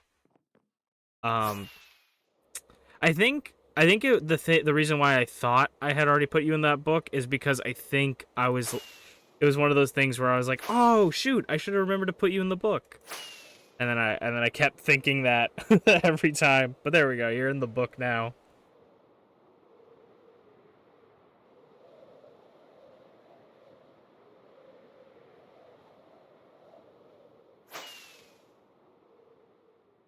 It's just a kind of a fun thing. It's the good, the bad, the ugly show up, you know, like everybody. It's a good way to like look back at the past, you know, and hopefully everybody in there is on good terms still, you know. It's a little bit of a danger now too. Is like if you open it and like someone hasn't like talked to that person like months, it's like, oh no, you know, it's like bring up bad memories, trauma jump scare. But no, I think you'll probably be one of the more fine ones with people. We have 53 more. 53 more red ones. It's probably around this. Some of these we might not, I was talking about this earlier, we might not find all of them, so we're gonna do our best. And then once we start placing more blocks, the ones that we've missed have will show up more easily.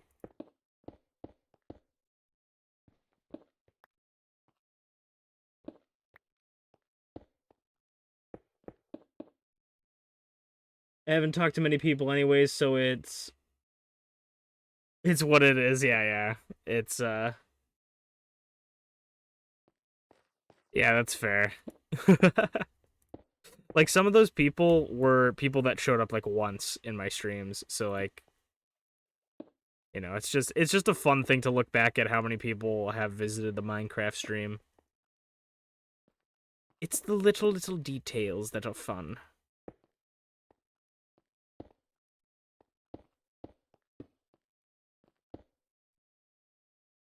Do do do do do do do do. I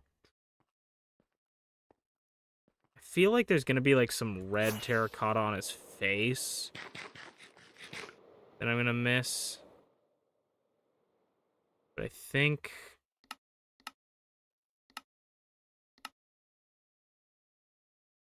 nope, we got all of them. Nice. We need. We're still working on pink carpet now. I think we can start doing pink carpet again because I stopped doing it because it was kind of hard with all these like big blocks schematics in the way, and now that they're there, we can like kind of jump on them and easily see where we need to put the pink carpet.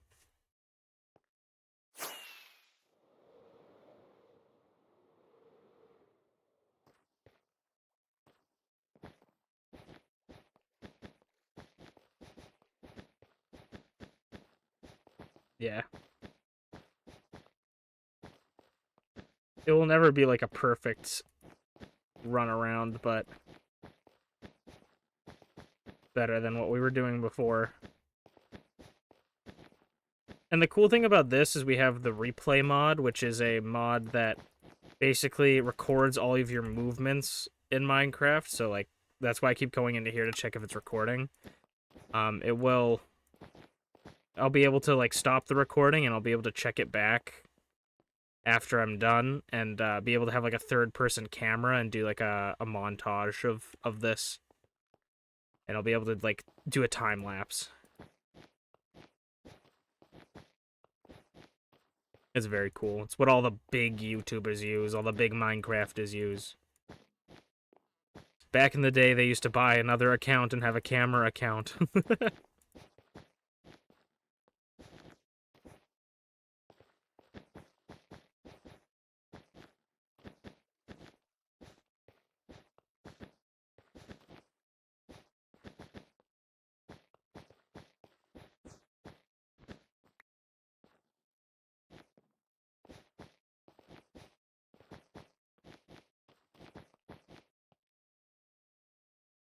That would be cool, yeah. It's a lot of fun. I like using it because I do, I post Minecraft videos like every 3 weeks on my YouTube channel every once in a while. And I like to use that feature to like show off stuff, or use that mod to show off stuff, and then also if I'm like gonna build something, it's cool to have like a time lapse of it. Just to show like, you know, it's like speed art, like speed painting. It's very cool to see. And the process sped up. And I think it's going to look really cool on something like this that's like actually a picture, because you're going to like see a gray blank space get filled up with a bunch of color and it just turn into an image.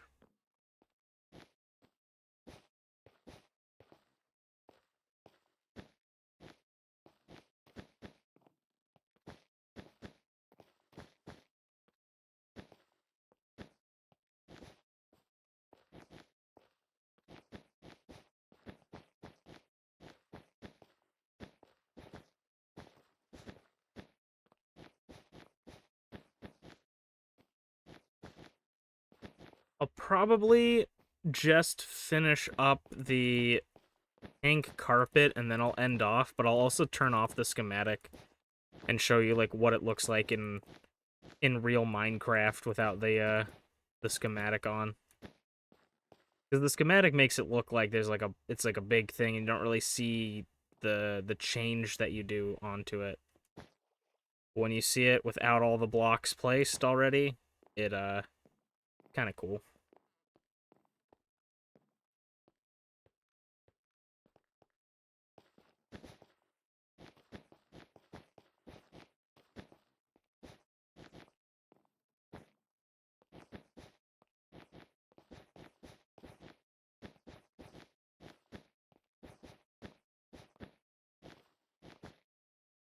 Oh. Oh my god.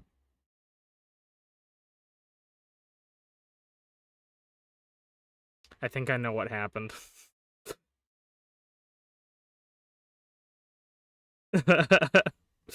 I think I know what happened.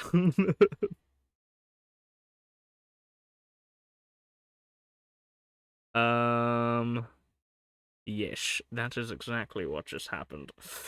My game crashed because I ran out of memory because I have been recording too much of things on Minecraft and it has taken up all of the space.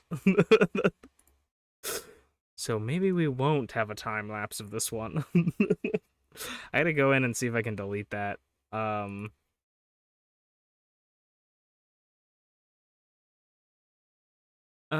Let's see. It's in replay recordings. This would be 412. I don't even know what is that.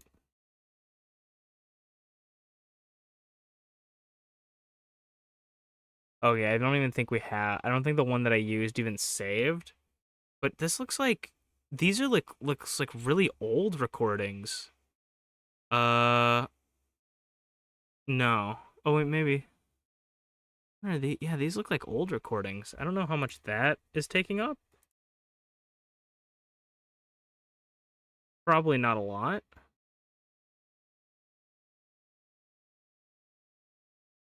No, it's not a lot at all. Um, how much is this taking up at all? Okay. How much is this what I'm looking for? No. Uh,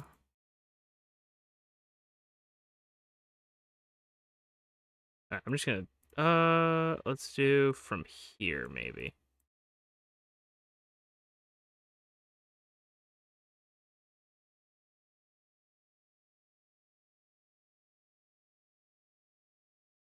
My main hard drive is always like almost full. I don't even know what's like this is the thing that drives me nutty is I don't even it doesn't ever really tell me what's taking up all the space. Okay, it's this. Oh, okay, this is from today. That's the backup from today. I'm gonna just delete that. Because also we're recording like 3 hours. Yeah, just delete it. It's fine. I need more. I need to empty space. I don't know what takes up so much space on this drive because it's constantly being filled. And it's the main drive, so of course it's going to be constantly getting filled. But like it's just I don't even know what's causing it to get this crazy. Just delete some stuff real quick. Um.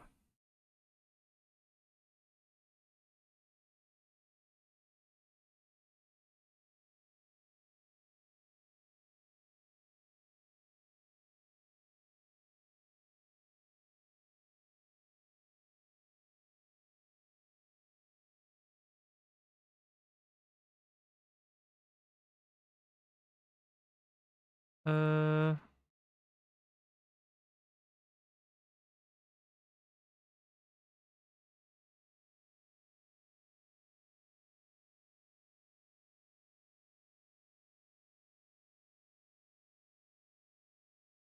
Sorry, I'm just like looking at things to see what I can delete from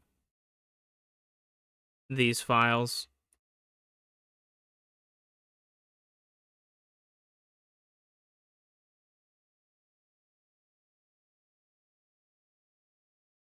And then we'll get back into it.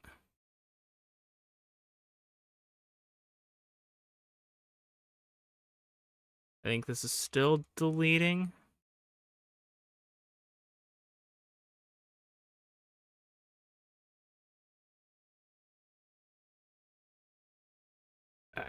We should be able to run it now, though, at least. I knew that was going to happen, actually. I was like, this is going to happen. What is my mom texting me?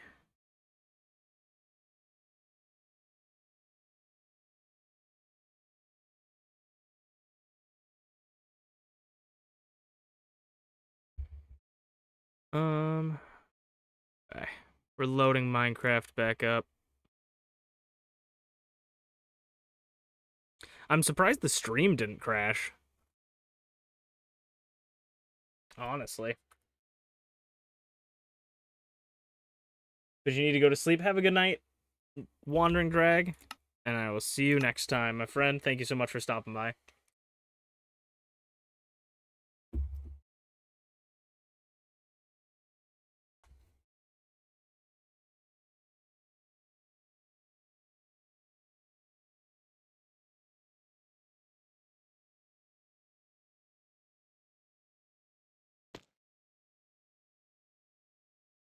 What? Oh, God.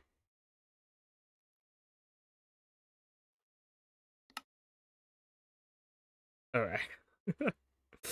I don't know why it gave me those 3 enchantments. Or achievements. Did my achievements break?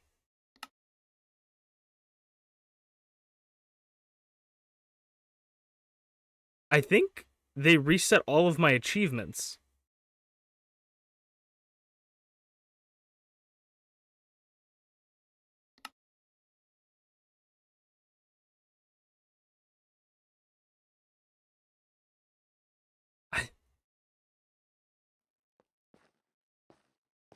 I think they reset all of my achievements.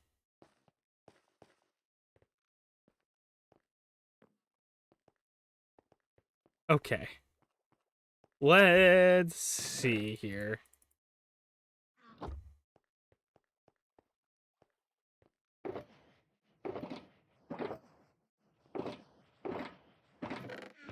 Trying to think of... Alright, let me...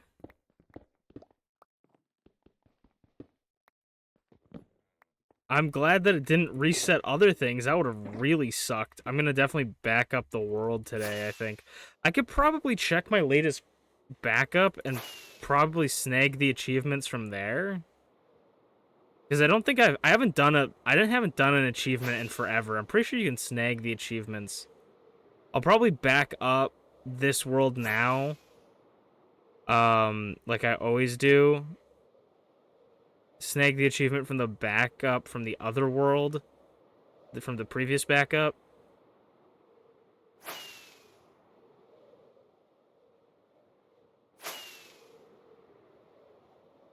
But I just wanna see. Because I'm pretty sure I don't even really know. Well, I don't even know why that would do that.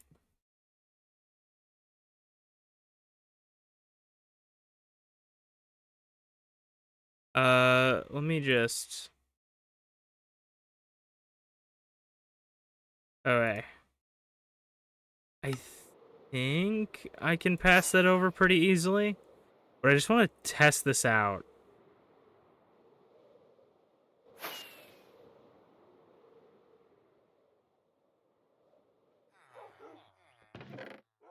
Alright, if I get...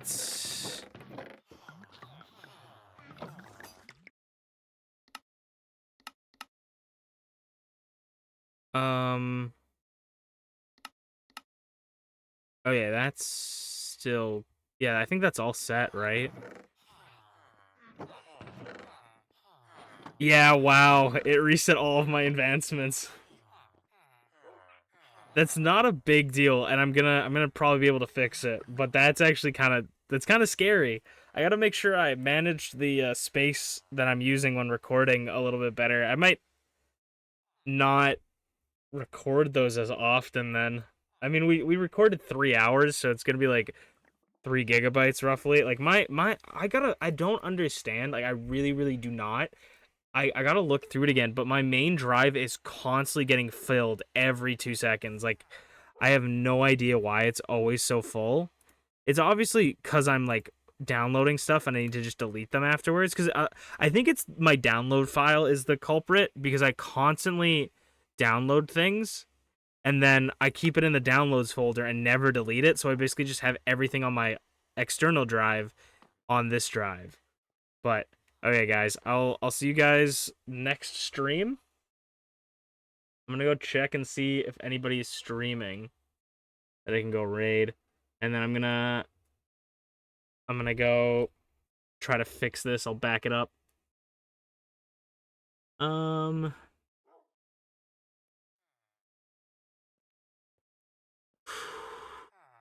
Ooh, the stinky boy himself, FlairZero, is live. Let's go raid Flair. Playing Helldivers.